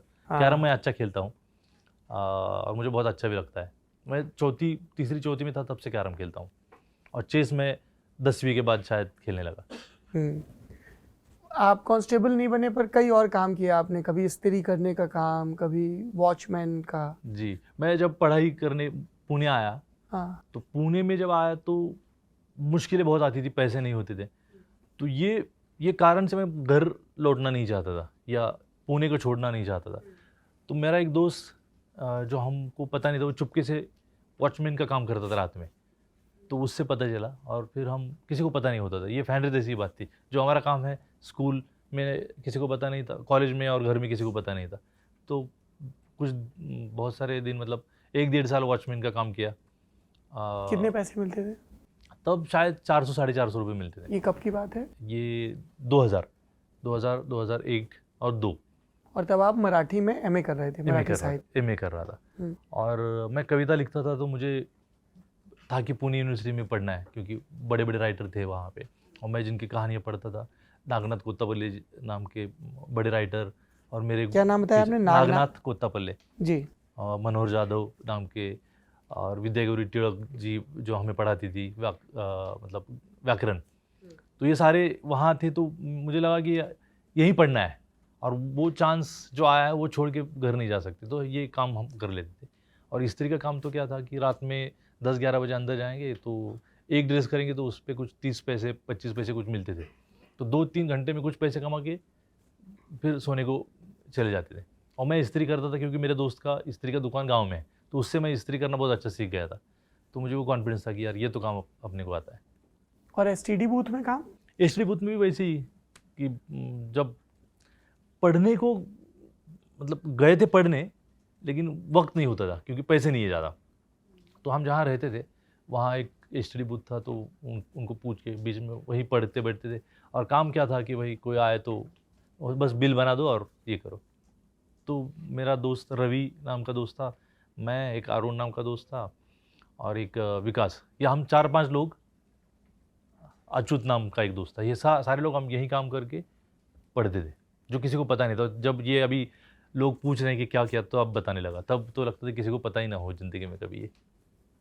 क्योंकि हम लोगों को बड़े होते हुए एक तो श्रम की गरिमा नहीं सिखाई जाती है, बिल्कुल। और हमेशा हमने काम को ज़्यादातर बार जातियों के साथ जोड़ के देखा है कि अमुक काम अमुक जाति करेगी। बिल्कुल। और हमारे यहाँ ऐसा कल्चर भी नहीं बन पाया है जब स्कूली बच्चों को ये कहा जाए कि आपको अपने खाली वक्त में अपने जेब खर्च के लिए, अपने तजुर्बे के लिए काम करना है, जबकि यूरोप में और यूएस में उतना श्रम प्रतिष्ठा है नहीं। अब हाँ, जब जितना आराम से, जो मतलब साहब आप उनको कहेंगे जो बिल्कुल काम नहीं करते हैं, और जो ज़्यादा काम करते हैं उनको चपरासी या काम, वो तो काम ही करते रहते हैं। वो आपने सही कहा, शायद ऐसी कुछ मानसिकता है, तो इसीलिए भी अब छुपाते हैं। फिर फाइनली आप अहमदनगर पहुंचते हैं। यहाँ तक आने का, देश भर में दुनिया भर में जाने का रास्ता खुलता है। जी, तो वो मतलब कहते हैं ना कि मैं वो खो जैसे मानता हूँ। आप किसी को खो देते हो, वो आपको आके घूम के खो देता है, और वो वैसे हो गया। और मुझे बस मास कम्युनिकेशन को मुझे जाना है, तो मेरे दिल में यही था कि मैं एक शॉर्ट फिल्म बनाऊंगा।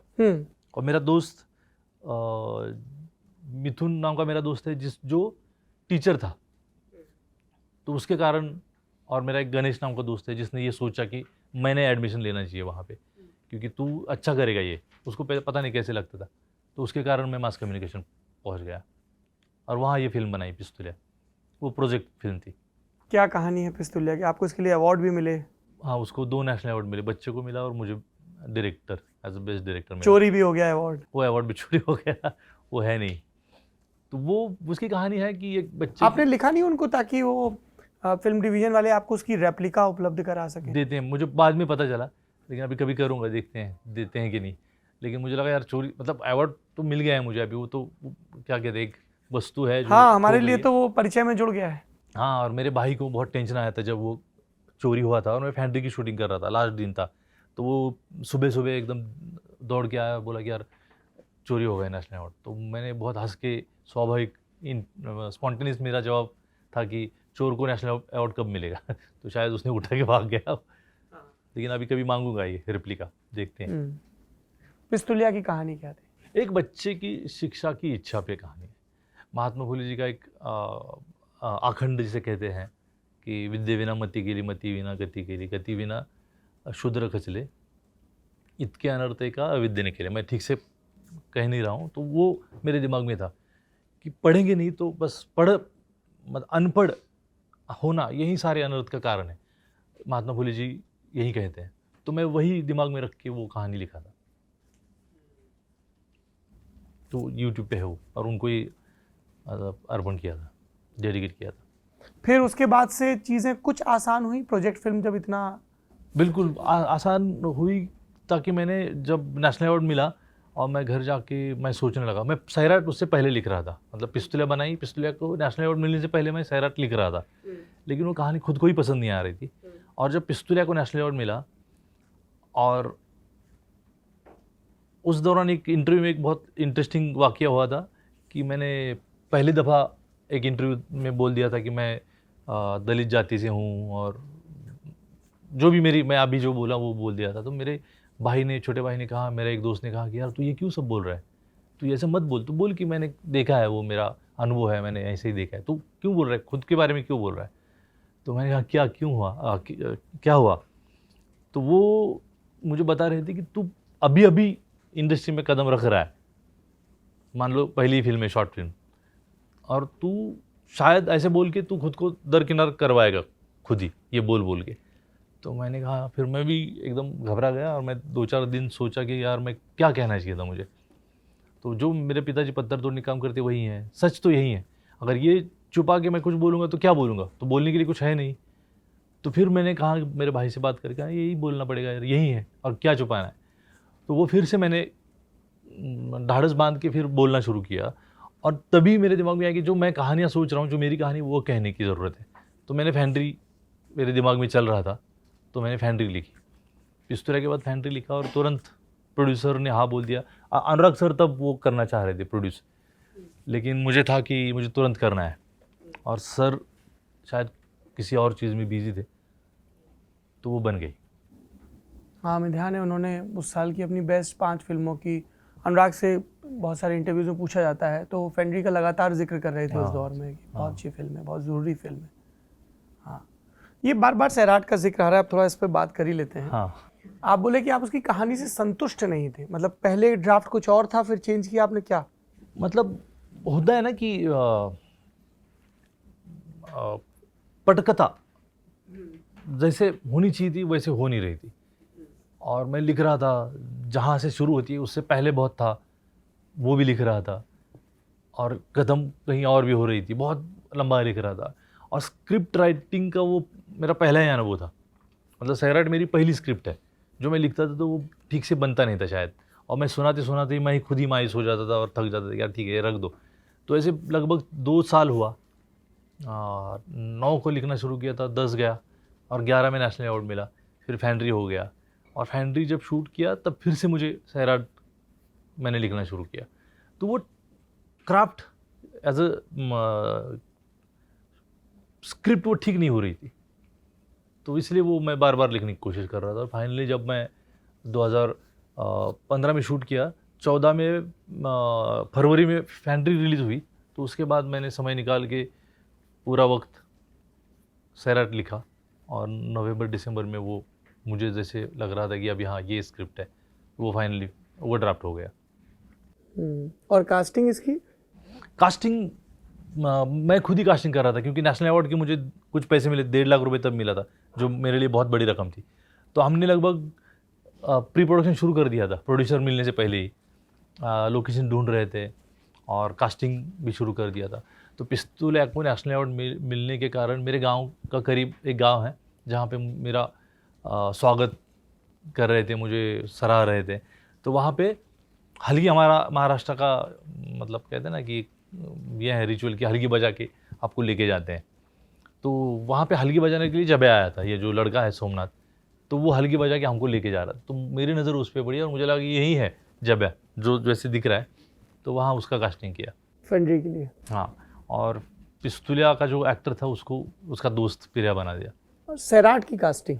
सैराट की कास्टिंग तो हम वैसे ही था कि हमने ऑडिशन भी करा है, उसका ऐड भी दिया था, कॉलेज में स्कूल में जाके हम ऑडिशन कर रहे थे। क्या खोज रहे थे? मुझे लग रहा था कि मेरे दिमाग में था कि हमारी धारणाएं है ना कि हीरो हट्टा कट्टा, मतलब कैसे ना कि बहुत पुरुष ही मर्द टाइप का होता है ना, कि जो बहुत तगड़ा सा, छबीला, बांका सा। हाँ, हाँ। और लड़की छुई हो, मतलब बहुत ये हो। इसमें उलट है, दोनों उलट है और उलट करना चाह रहा था कि मेरी ज़िंदगी में मैंने जो औरतें देखी हैं, और सुंदरता दिखने में होती नहीं है सिर्फ, और दिखना किसी को देख कितनी देर आप देख सकते हो किसी को, जब बात करेंगे तो बातों से ही उसकी सुंदरता पता चलेगी या उसके साथ आप निभा पाओगे या नहीं, तो वो तो उसके बाद की है। तो मैंने ऐसी बहुत सारी औरतें देखी थी कि मुझे सुंदर लगती थी। जब मैंने ये नज़रिया पकड़ा तब मैं उनकी तरफ देखने लगा, फिर भी मुझे वो कुरूप कभी दिखी नहीं। तो मुझे लगा कि यार लड़कियाँ सिर्फ सुंदर होने से सुंदर नहीं होती है, लड़कियाँ बहुत कहते हैं ना कि कर्तृत्व जिनका होता है, जिनका काम अच्छा होता है, जो सोचती अच्छी हैं, वो भी सुंदर होती हैं। तो अर्ची मुझे ऐसी चीज़ थी जो आमतौर पे मर्दों पे हम थोपते हैं, ये जो सौंदर्य शास्त्र है, हट्टी कट्टी मजबूत, टिपिकली आपको सुंदर नहीं लगती होगी। तो मैंने वो किया और लड़का मुझे टिपिकल हीरो कृष का ऐसा हाँ चाहिए था कि जो गोरा है, जो सारे मायने में जो आप जिसको हीरो कहेंगे, तो वो मैं ढूंढ रहा था और वैसे मिला मुझे। और वो जो कहानियां है कि रिंकू राजगुरु तब 14 साल की थी, 14 साल की थी, कहाँ स्कूल में पढ़ती तो थी? हम मतलब कास्टिंग करने गए थे, वो ऐसे ही मिलने आई थी, मुझे लगा कि ये है, तो मेरी सारी टीम कह रही थी कि ये नहीं लग रही है, ये कैसे अर्ची लगेगी, लेकिन मुझे लग रहा था कि इसमें है कुछ बात कि जो अर्ची वाली बात है। और आकाश है जो मेरे भाई को मेरे गांव में ही स्टेशन के बाहर एक पान का ठेला है, उस पर बैठा मिला, तो उसने फोटो निकाल के मुझे भेजा। तो मैंने कहा कि इसको कुछ बात करके मुझे वीडियो भेज। तो उससे बात करके उसने कहा कि ये इंटरेस्टिंग है लड़का, फिर उसको बुला लिया मैंने। और आकाश भी मुझे ये सुनने में सर थोड़ा आसान सा लग रहा है, पर हाँ। जिन लोगों की एक्टिंग की ट्रेनिंग नहीं है या दिलचस्पी नहीं, फिर उनको कैसे ये समझाया जाए कि मार्क कहाँ है, या डायलॉग रिहर्स, या ये क्लोजअप है तो अभी बहुत प्रभावी आना चाहिए, मतलब बहुत बहुत बुनियादी चीज़ें हैं ना। मुझे लगता है यार, सीख तो आप सब कुछ सकते हो जी, कॉन्फिडेंस की बात होती है। हाँ, तो उनमें आप कैसे कॉन्फिडेंस इंस्टिल करते मुझे हैं? लगता मैं साथ में रखता हूँ, और उनको एक बार ये पता, मतलब मैं सबको बहुत बार मैं उनको बात करते करते ये बोलता था कि देख, यहाँ का बॉस मैं हूँ, तुझे मेरे सिवा इधर कोई गाली नहीं देगा या डांटेगा नहीं, तो तू बिंदास जो करना है तुझे कर। ये उनको पता चलता था कि हाँ नागराज है तो हो सकता है, तो वो लोगों को कॉन्फिडेंस। और साथ में रहने से, कैमरा शूट कर रहे लोग, मोबाइल पे कर रहे हैं ये लोग, मैं ये बोलता था कि आप देखो मत कैमरा, हम करते रहेंगे जो भी करना है। और एक्टिंग और वो कैमरा ये बात छोड़ दो, वो साथ रहने से ही उन लोगों का, बच्चों का कॉन्फिडेंस बढ़ता है, बस यही है। अभी जो झुंड में जो अंकुश है जिसने जो डॉन का किरदार निभाया, वो इतना डरा हुआ था, और जो पहले दिन शूट हुआ तो मैंने कहा बस यही करना है। तो वो बोल रही बस यही रोज़ यही करना है, बस इतना ही है। मैंने यही है। तो वो बिल्कुल किया। अभी ये बात है कि जो एक्टिंग करना, पढ़ना लिखना होता है, ज़रूरी है। जितना भी आप समझो, कोई भी चीज़ को आप जितना मेहनत से, प्रैक्टिस से सीखोगे वो अच्छी बात है, लेकिन आप कर ही नहीं पाओगे ये भी कोई ज़रूरी नहीं है। और कला का किसी भी कला की कोई व्याख्या नहीं होती है, व्याख्या भी नहीं होती है, और वो कैसे शुरू करेंगे ये भी कोई होता नहीं। तो मैं मानता हूँ कि मैं ढूंढता हूँ किरदार, तो मैं वो किरदार मैं थोड़ा स्वार्थी भी हूँ, मान लीजिएगा, कि मेरा किरदार मुझे जिसमें मिलता है मैं उसको पकड़ के उससे करवा लेता हूँ। किस तरह से दुनिया बदली सैराट की इतनी सफलता के बाद? अभी मैं बोलूँगा जो पूरा उसका ये नहीं होगा चित्र जो मैं बदल रहा, जो भी मैं सोच रहा हूँ, लेकिन आसान चीज़ें होती हैं। पैसे आने से एक ज़िंदगी आसान होती है। लेकिन सबसे मुझे जो बात अच्छी लगती है कि लोगों को इतनी ज़्यादा मेरी फिल्म अच्छी लगी। और महाराष्ट्र में मैं हूँ डायरेक्टर, सैराट तक मैंने वो 2 फिल्मों में मेरे जो काम किया वही किया था, मतलब जो छोटा छोटा रोल करता हूँ। मुझे इतने लोग जानते थे, इतना मैं जहाँ भी जाता हूँ लोग मुझे चेहरे से जानते हैं और बहुत प्यार से मिलते हैं, और वो बात मुझे अच्छी लगती है। मैं उनको फैन नहीं कहूँगा, मैं कहूँगा दोस्त हैं, क्योंकि जहाँ जाता हूँ वो जैसे मेरे जानने वाले लोग हैं, ऐसे मुझसे बात करते हैं। तो ये बात जो एक लड़का, मतलब मान लो घर में भी जिसको बहुत ज़्यादा कोई तवज्जो नहीं देता है, उनको इतना मेरा काम अच्छा लगता है, मेरे साथ फ़ोटो निकालते हैं, तो मैं बहुत कृतज्ञता महसूस करता हूँ, बहुत अच्छा लगता है। और जो मैं कहना चाहता था आज लोग सुन रहे हैं, आप भी मुझे सुन रहे हैं, तो ये मेरे लिए बहुत बहुत बड़ी बात है। और मैं लिखता था रोज़निशी को क्या कहेंगे आप, डायरी लिखता था। क्या बोलते हैं उसको? रोज़निशी मराठी में, रोज़निशी जो रोज़ लिखेंगे, रोज़निशी, रोज़ दिन रात जो लिखेंगे। जी जी, रोज़ दिन और निशी निशा से बना रात। वेरी ब्यूटीफुल, रोज़निशी। हाँ, तो वो लिखता था। क्या लिखते थे उसमें? जो भी है, जो आप भी थी, मैं जब पढ़ने लगा तो मुझे समझ में आया कि रोज़निशी नाम की चीज़ भी है जो लिखते हैं। और आप में तो तब बहुत कुछ दिल में चलता था कि यार ये ऐसा नहीं होना चाहिए। सब चीज़ों के ऊपर, सबके ऊपर मेरी राय रहती थी, लेकिन मेरे राय की कदर मतलब होना कोई ज़रूरी भी नहीं है, लेकिन मुझे लगता था यार कोई तो सुने कि मुझे ये चीज़ ऐसी लगती है कि गांव ऐसा होना चाहिए, ठीक ठाक होना चाहिए, जाति नहीं होना चाहिए, एक दूसरे को प्यार करना चाहिए, सब ऐसे लगता था, लेकिन कुछ अहमियत हमारे कहने की कुछ नहीं थी। तो मैं रोज़निशी लिखने लगा, तो उससे ही कविता लिखने लगा। तो कविता से मुझे लोग जानने लगे कि मैंने कविता जो पहली लिखी तो वो एक अच्छे से मैगजीन में छप के आई। तो तब पहला वो था, कहते ना कि कहीं से तारीफ या अपने काम का अप्रिसिएशन पहली बार कविता से मुझे मिला था। और फिर नेशनल अवार्ड पिस्तुलिया को मिला, तब मेरी माँ से भी मुझे जो पहली बार अप्रिसिएशन, नहीं तो ये नाकारा है। और क्या बोला आई ने? आई मुझे पहले, मतलब मुझे याद है कि वो नागराज जी बुलाती थी, तो उस दिन पहले मुझे आई अन्ना बोलना शुरू कर दी, जो मेरे छोटे भाई होते थे। और माँ का वो रवैया मुझे लगता है ठीक भी है, जो बिल्कुल ही कहते हैं ना पीछे पड़ा हुआ है, उसे गुस्से से डांट के आगे बढ़ाना है वाला मेरी माँ का शायद नज़रिया रहेगा। लेकिन मेरे सारे दोस्त जो मेरे साथ हमेशा रहते हैं, और सबको लगता था कि नागराज कुछ ना इंटरेस्टिंग आदमी है। ये इतना कमाल है। पिछले 2 एपिसोड से आप ही हैं कैमरे के पीछे। पंकज त्रिपाठी जी आए तो उन्होंने ये बोला कि उनके पिताजी का हाल में देहांत हुआ, कि बाद के दिनों में पिताजी पंकज की जगह या घर के उनके नाम को बुलाने की जगह पंकज जी कहने लगे। अच्छा। जैसे आपकी आई ने आपको अन्ना कहा। पिछले एपिसोड में IPS अधिकारी हैं मनोज शर्मा जी, वो आए थे, श्रद्धा जोशी जी आई थी। तो मनोज का जीवन बहुत संघर्षों भरा रहा। उन्होंने UPSC की तैयारी के लिए खूब काम किए, टेम्पो, आटा चक्की, सब काम जैसे आप बता रहे थे अभी, जीविका और पढ़ाई चलती रहे। और उन्होंने भी वही ज्योतिबा फुले के सिद्धांत का पालन किया कि पढ़ाई से ही रास्ता खुलेगा। तो वो इस चीज़ पे बड़ा जोर दे के गए थे कि रोज़निशी लिखी जाए। हाँ, और आज आप ये कह रहे हैं। जी, कहानियाँ कितनी अलग हैं पर कहीं ना कहीं कितनी जुड़ी होती हैं। बिल्कुल।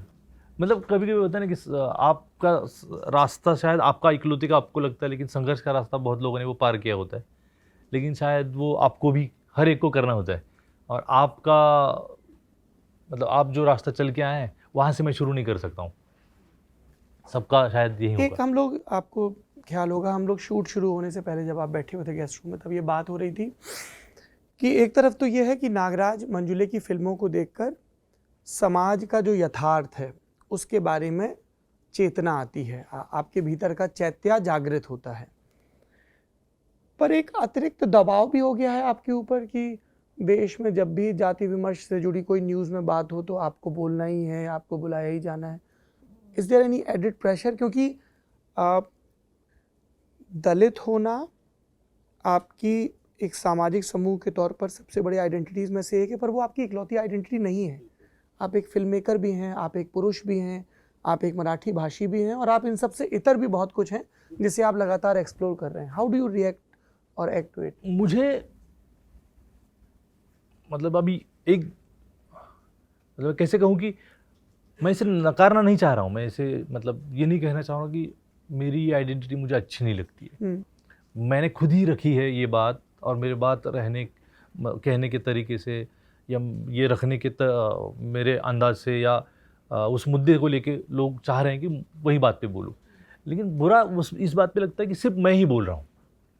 तो ज़रूरी नहीं कि मेरी जाति है और जाति विशिष्ट होने के कारण आप ही बोल सकते हैं और बाकी नहीं बोल सकता। तो मुझे लगता है कि संवेदनशील होना अलग बात है, उस जाति का होना अलग बात है। बहुत सारे संवेदनशील ऐसे लोग हैं जो शायद इस जाति से नहीं होंगे, लेकिन वो इस पे उनकी राय बहुत ज़रूरी है और वो बोलते भी हैं।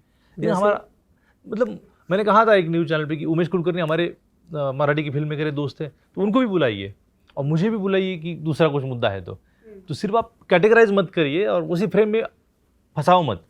जाति की पहचान के आधार पर ही फैसले ना दीजिए। लेकिन इसका मतलब नहीं है कि आप मुझे इस बात पे मुझे बात नहीं करना है, क्योंकि मैं खुद ही इस बात को छेड़ा हूँ और शुरुआत की, तो मैं तो बोलता रहूँगा और वो ज़रूरी भी है। तो उससे मुझे दिक्कत नहीं है, शर्म नहीं है, ज़रूर बोलूँगा।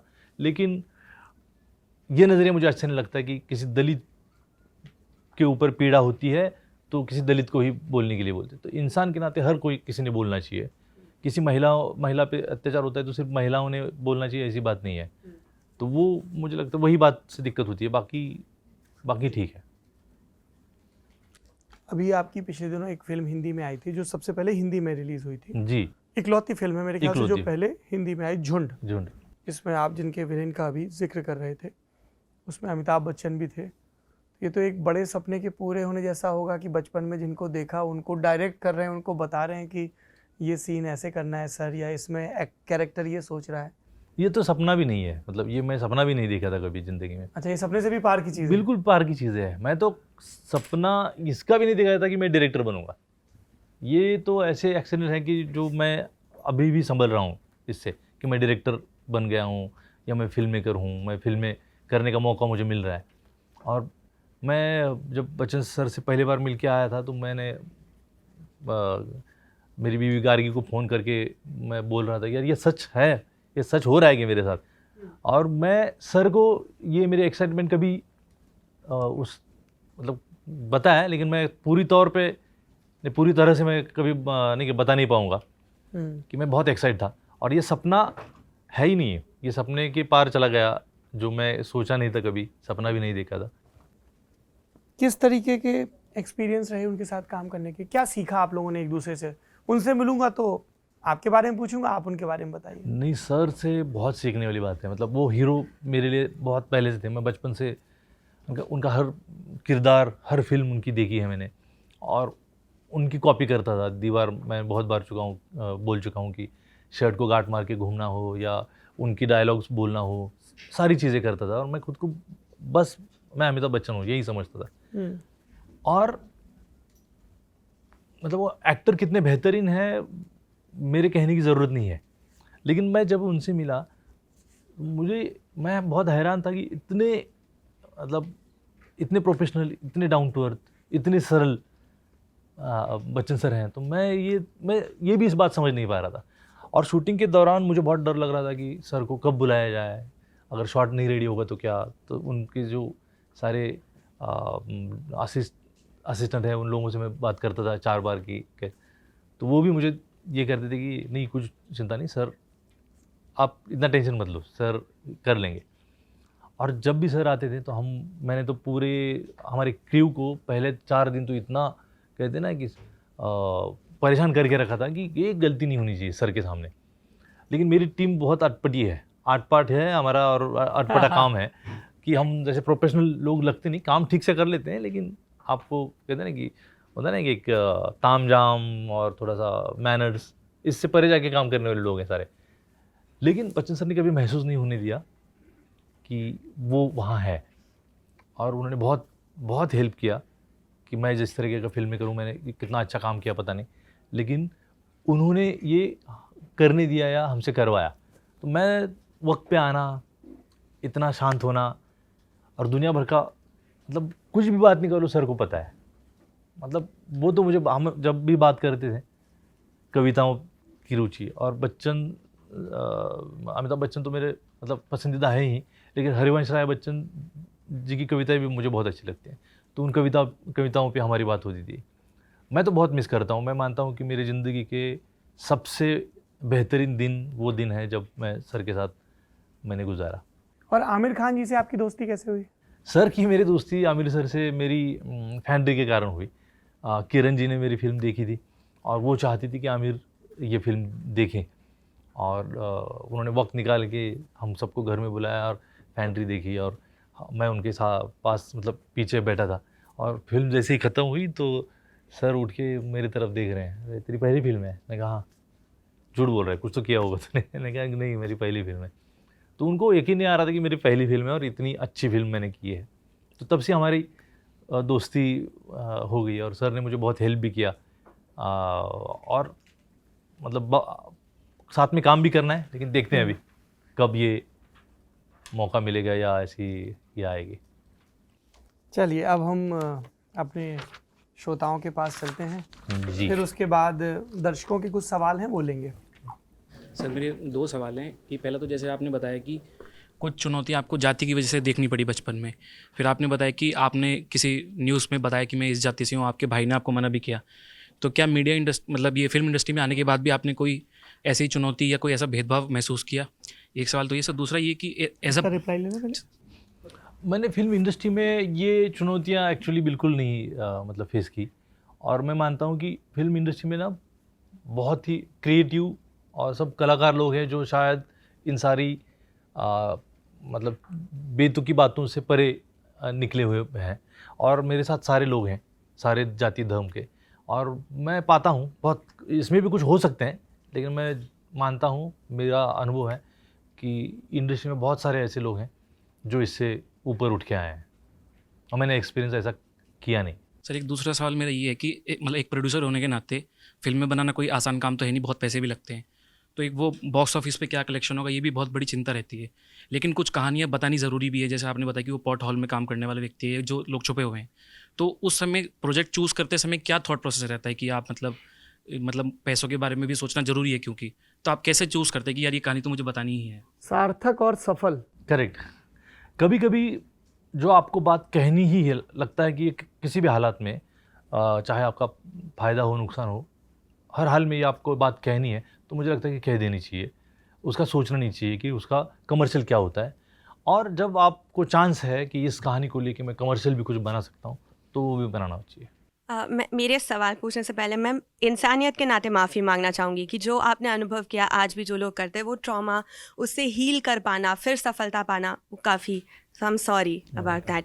मेरा सवाल ये कि आपके जो थीम्स हैं फिल्म में, जैसे बाबा साहब को लेके, वैसे और भी बहुत डायरेक्टर्स हैं स्पेशली तमिल सिनेमा में, जैसे पारंजित है, मारी सेल्वराज है, आपने उनकी फिल्में देखी है, कभी कोलैबोरेट करोगे? क्या पसंद आया आपको? मतलब मेरे पसंदीदा डायरेक्टर्स हैं, रंजित तो मेरा दोस्त है बहुत अच्छा, और वेट्री सर को भी मैं मिला हूँ, और बहुत बढ़िया डायरेक्टर हैं, मैं उनकी फिल्में देखता हूँ। और हम जब बात करते हैं तो यही करते हैं कि ये बात कहनी बहुत ज़रूरी है, और मैं उनसे बहुत प्रेरणा लेता हूँ कि ये काम जो मैं कर रहा हूँ ये करते रहना चाहिए। हेलो सर, मेन स्ट्रीम में दलित विमर्श को लेके जो फिल्में बनती हैं उनको लेके 2 पक्ष रहते हैं बहस के। एक तो होता है जो कहता है कि जिनके साथ ये गलत हुआ है अब तक उनको कहानी के नायक की तरह दिखाया जाए। दूसरा एक पक्ष है जो कहता है कि जैसे आर्टिकल 15 का मैं यहाँ पे एग्जांपल ले रहा हूँ, जिसमें आयुष्मान का कैरेक्टर था, मेन कैरेक्टर जो था, वो कथित ऊंची जाति से दिखाया गया। तो दूसरा पक्ष ये कहता है कि सीखने की तो ज़रूरत इन लोगों को है, तो इनको क्यों ना दिखाया जाए ऐसे। आपका क्या टेक है इस पर? मैं जो आधा आपका सवाल समझा नहीं। अच्छा, ये था टेक कि जो मेन स्ट्रीम में फिल्में बनती हैं दलित डिस्कोर्स पे, उसमें हीरो कौन होना चाहिए? हाँ, देखिए जो हर मतलब अपना अपना नज़रिया है। ये भी हो सकता है कि हीरो कोई भी हो सकता है जो अच्छा काम कर रहा है, वो सवर्ण हो या दलित हो। तो ये इस पे तो डिबेट हो सकता है कि दलित को मुश्किलों से छुड़ाने के लिए सवर्ण हीरो की ज़रूरत क्यों है। लेकिन अगर कोई सवर्ण छुड़ा रहा है, जो एक्चुअली दुनिया में भी हो रहा है, सारे दलितों ने खुद के बारे में नहीं सोचा है, सारी औरतों ने खुद के बारे में नहीं सोचा है। महात्मा फुले जी ने सोचा है और सावित्रीबाई हीरो अभी हीरो कहेंगे या नायक कहेंगे, नायिका कहेंगे, वो बनी है। तो ऐसे हो सकता है। और वही है कि जाति से उठ के जाति के परे जो सोच रहा है वो हीरो है, वो उसकी जाति फिर से पकड़नी नहीं चाहिए। लेकिन किसी दलित की कहानी में बहुत ही अस्वाभाविक तरीके से कोई हीरो आ रहा है तो वो भी अच्छी बात नहीं है। हेलो सर, मेरा सवाल फैंड्री से रिलेटेड है। फैंड्री के 2 सीन्स पर बात करनी है मुझे। एक तो क्लाइमैक्स सीन, जो जबा का जो पत्थर है वो उन लोगों को तो लगता ही है, दर्शकों को भी लगता है, जो शॉट वहाँ ख़त्म होता है। तो मैं ये पूछना चाह रहा था कि क्या ये सीन इम्प्रोवाइज था या शुरू से स्क्रिप्ट में रखा था आपने। दूसरा एक सीन है क्लाइमैक्स से जस्ट पहले, वो सब लोग सुअर को टांग के ले जा रहे हैं और बैकग्राउंड में अम्बेडकर, सावित्रीबाई फुले, शाहू महाराज सबकी तस्वीरें दिखती है। तो डायरेक्टर वहाँ बिना कहे ये कह रहा है कि इन लोगों का जितना भी काम था, इन्होंने जितना कुछ किया, बावजूद उसके हमारा फेलियर अभी भी उतना ही चमकदार है, हम अभी भी फेल ही है। इन 2 सीन्स के पीछे की कहानी बताइए। दूसरे सीन की पीछे की कहानी तो आपने ही खुद कह दी, जो एकदम सटीक है। और फैंड्री का जो लास्ट का सीन है, जो पत्थर फेंकने वाला, वो पहले से ही स्क्रिप्ट में लिखा था, वो वैसे ही लिखा था। और वो उसका एक जो इम्पैक्ट होता है वो दोनों है। मतलब मैं नहीं चाह रहा हूँ कि हिंसा हो, लेकिन जो हो रहा है साइलेंटली वो भी एक हिंसा ही है। तो उसके ज़रिए मैं कहना चाहता था, वो पहले से लिखा था स्क्रिप्ट में। और जो आपने कहा ना, वो एक्चुअली वो इम्प्रोवाइज है। इम्प्रोवाइज है मतलब मैं सोच रहा था कि कुछ तो कमी है, जो मैं कहना चाह रहा हूँ वो ठीक से निकल के नहीं आ रहा है। और वहाँ जब शूट करते करते मुझे लगा कि ये सीन होना चाहिए, ये शॉट में मुझे लेना है। तो आयन वक्त पे वो तस्वीरें मैंने सारी जो अंदर थी वो बाहर पेंट करवा ली और बाकी सब उसके तहत शूट किया बाद में। सर मेरा सवाल ये है कि आपने जो भी समाज में देखा है, छोटी जाति से ये होता है, हम लोग भी वही समाज से आते हैं, हमने भी थोड़ा मोड़ा देखा है। लेकिन सवाल ये है सर, जो अभी जो जातिगत जनगणना पे जो चल रहा है मुद्दा, आपका इस पे क्या विचार है? उसको होना चाहिए या पॉलिटिकल स्टैंड है? अगर जातिगत जनगणना होता है तो आपको लगता है कि जो पिछले जाति हैं उनका ये सुधार हो सकता है? अभी ये सवाल का जवाब देने के लिए शायद मैं उचित आदमी नहीं हूँ, इतना मुझे नॉलेज नहीं है कि जनगणना हो के क्या सुधार होगा और नहीं होने से क्या होगा। सर नमस्कार। नमस्कार सर, जब आप नगर में थे DCS में, तो पिस्तूलिया से पहले आप या उस दौरान आपने एक ST बस में एक शॉर्ट फिल्म बनाई थी, तो हाँ। उसका क्या स्टेटस है सर? वो देखने को मिलेगी क्या है? हाँ, वो आपको कैसे पता चला कि वो? अच्छा, तो That's talent of for you. वो फिल्म मैं जो कोशिश कर रहा था ना बनाने का, तो वो एक मेरा ये था, वो प्रयोगशाला की बात थी। मैं कोशिश कर रहा था कि कविता को फिल्म में कैसे तब्दील किया जाए, लेकिन वो ठीक से हुआ नहीं ऐसा मुझे लगा, इसलिए वो मेरे पास ही है। तो अभी मतलब उसका हम लोग नहीं देख पाएंगे? हाँ, कभी आप आएंगे पूना तो जी आपको बिल्कुल दिखाते हैं। सर मुझे ये पूछना है कि जो फिल्म इंडस्ट्री के अंदर इंटरेस्ट रखते हैं, चाहे वो राइटिंग की लाइन हो, डायरेक्शन की लाइन हो या एक्टिंग की, तो करंट सिनेरियो के अंदर अगर वहाँ पे काम करना हो तो टैलेंट ज़्यादा ज़रूरी है या लिंक ज़्यादा ज़रूरी है? टैलेंट। लिंक एक बार काम आएगी, लेकिन गलत इन्फॉर्मेशन फिर वो काम नहीं आती है लिंक कोई भी। तो टैलेंट भले ही आपको देर में काम आए, लेकिन टैलेंट ही अंत में काम आता है, लिंक कभी काम नहीं आती है। हेलो सर, मेरा क्वेश्चन है सर, जैसे आजकल ऑडियंस बहुत सेंसिटिव हो गई है कि कोई भी मूवी पे बहुत जल्दी मतलब भड़क जाती है, तो जैसी आपकी मूवीज़ आप बनाते हैं तो आपको वो क्रिएटिव ब्लॉक दिमाग में रखना पड़ता है कि कहीं इस सीन से किसी को इफेक्ट ना हो जाए कुछ, तो सर वो कितना चैलेंजिंग होता है कि एक क्रिएटिव ब्लॉक आता है? या देखिए, इफ़ेक्ट जो है वो इतना, उसका दायरा इतना विस्तृत है, इतना बड़ा है कि कुछ भी इफ़ेक्ट आ सकता है। लेकिन आप जानबूझ के या बहुत ही हीन भरे भाव से किसी को दुखी नहीं करते हैं, तब तक मुझे लगता है कि सोचने की बात नहीं है। अगर आपके दिल में ये नहीं है कि किसी को जानबूझ के दुख पहुंचाना है, आप अपनी बात कह सकते हैं और आपकी बात ज़रूरी नहीं कि हर कोई माने। ये निखिल हैं, हेलो निखिल। निखिल की आमद से हमारे न्यूज़ रूम में मराठी भाषा की सबसे पहले आमद हुई। ये मराठी भाषी है। मुबारक मेरे से 2 महीने पहले मुबारक आ गए थे। दरअसल मुबारक का हम लोग तय नहीं कर पा रहे हैं कि उनको हिंदुस्तानी जबान के खांचे में रखें या मराठी। एक्चुअली हाँ, तो आप लोग साथ ही साथ हैं, आगे पीछे आए। हाँ, वो अगस्त में दिसंबर। जी, तो ये दो हमारे यहाँ बहुत ही निरंतर मराठी बोलने वाले, मराठी भाषा परिवार को रिप्रेजेंट करने वाले नायक हैं। अच्छी बात है। सर मैंने ऐसा कोई तैयार तो नहीं किया था सर, लेकिन एक मेरी रिक्वेस्ट है सर, आप मिलिंद बोकिल को पढ़ते ही होंगे आई गेस, या परिचय उनसे होगा। सर उनकी बुक्स में बहुत अलग तरह का मतलब दोनों चीज़ें हैं उसमें।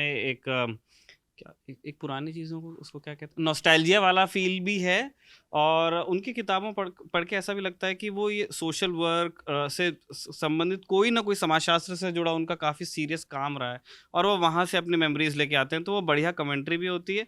और वो आज से 30-40 साल पहले कैसा था मुंबई या वेस्टर्न महाराष्ट्र स्पेशली आपको पता चलता है। क्या आपको कभी ऐसे उनका कोई काम पढ़ के इच्छा हुई कि यार इस पे, क्योंकि उनकी एक शाळा पे तो बढ़िया फिल्म बनी है जी। अगर कभी मौका मिले तो बनाऊंगा, लेकिन मैं वही है ना कि जो अभी मैं जो कहानी कह रहा हूँ, अभी मैं सोच रहा हूँ कि क्या क्या कहा जा सकता है। मराठी में क्या है ना कि रात्र थोड़ी सोंगे भर, करने को बहुत है और समय बहुत शायद कम है, लेकिन कभी मौका मिले तो ज़रूर सोचूंगा। जी, हो गए सब लोग? ठीक है, आखिरी में हम ऑडियंस के 5 सवाल लेंगे। जी। प्रफुल्ल का सवाल है, अक्षय कुमार एक मराठी फिल्म में काम कर रहे हैं जिसका नाम है वेडात मराठे वीर दौड़ले 7। हिंदी फिल्मों के स्टार जब मराठी फिल्मों में काम करते हैं तो वो रोल को कैसे अप्रोच करते हैं? बॉलीवुड का स्टार टैग उनके साथ आता है या एटीट्यूड अलग रहता है? अभी ये नहीं, सवाल उनका तात्पर्य होगा कि आपने एक सुपरस्टार के साथ काम किया है तो। हाँ, लेकिन ऐसा नहीं होता है। एक्टर जो भी अच्छे एक्टर हैं, जो मतलब इतने अनुभवी हैं, तो वो स्टार और ये हम देखने का भी नज़रिया है शायद, और लोग बड़े प्रोफेशनल ढंग से काम करते हैं, और वो मराठी में हो या तेलुगु में हो, तमिल में, जो अच्छे समझदार और समझ के काम करते हैं वो तो वैसे ही काम करेंगे, शायद भाषा कोई भी हो। शगुफ्ता का सवाल है, तेलुगु सिनेमा को अपना बाहुबली मिल गया, कन्नड़ा को कांतारा और केजीएफ मिल गई, साउथ के सिनेमा को इसके चलते वैश्विक स्तर पर पहचान मिली, मराठी सिनेमा में सैराट वेट जैसी अच्छी फिल्में हैं, लेकिन उस स्तर को क्यों नहीं छू पा रहा है कमर्शियल सक्सेस के? जी, I guess that's what you meant. Correct, ये होना चाहिए। मैं भी आशा रखता हूँ कि कोई ना कोई मराठी में ये करे कि जो कहते हैं ना कमर्शियल सक्सेस भी ऐसा हो कि जो इन फिल्मों के करीब या इनसे तुलनात्मक कुछ अच्छा हो। रिजवान का सवाल इसके ठीक उलट है।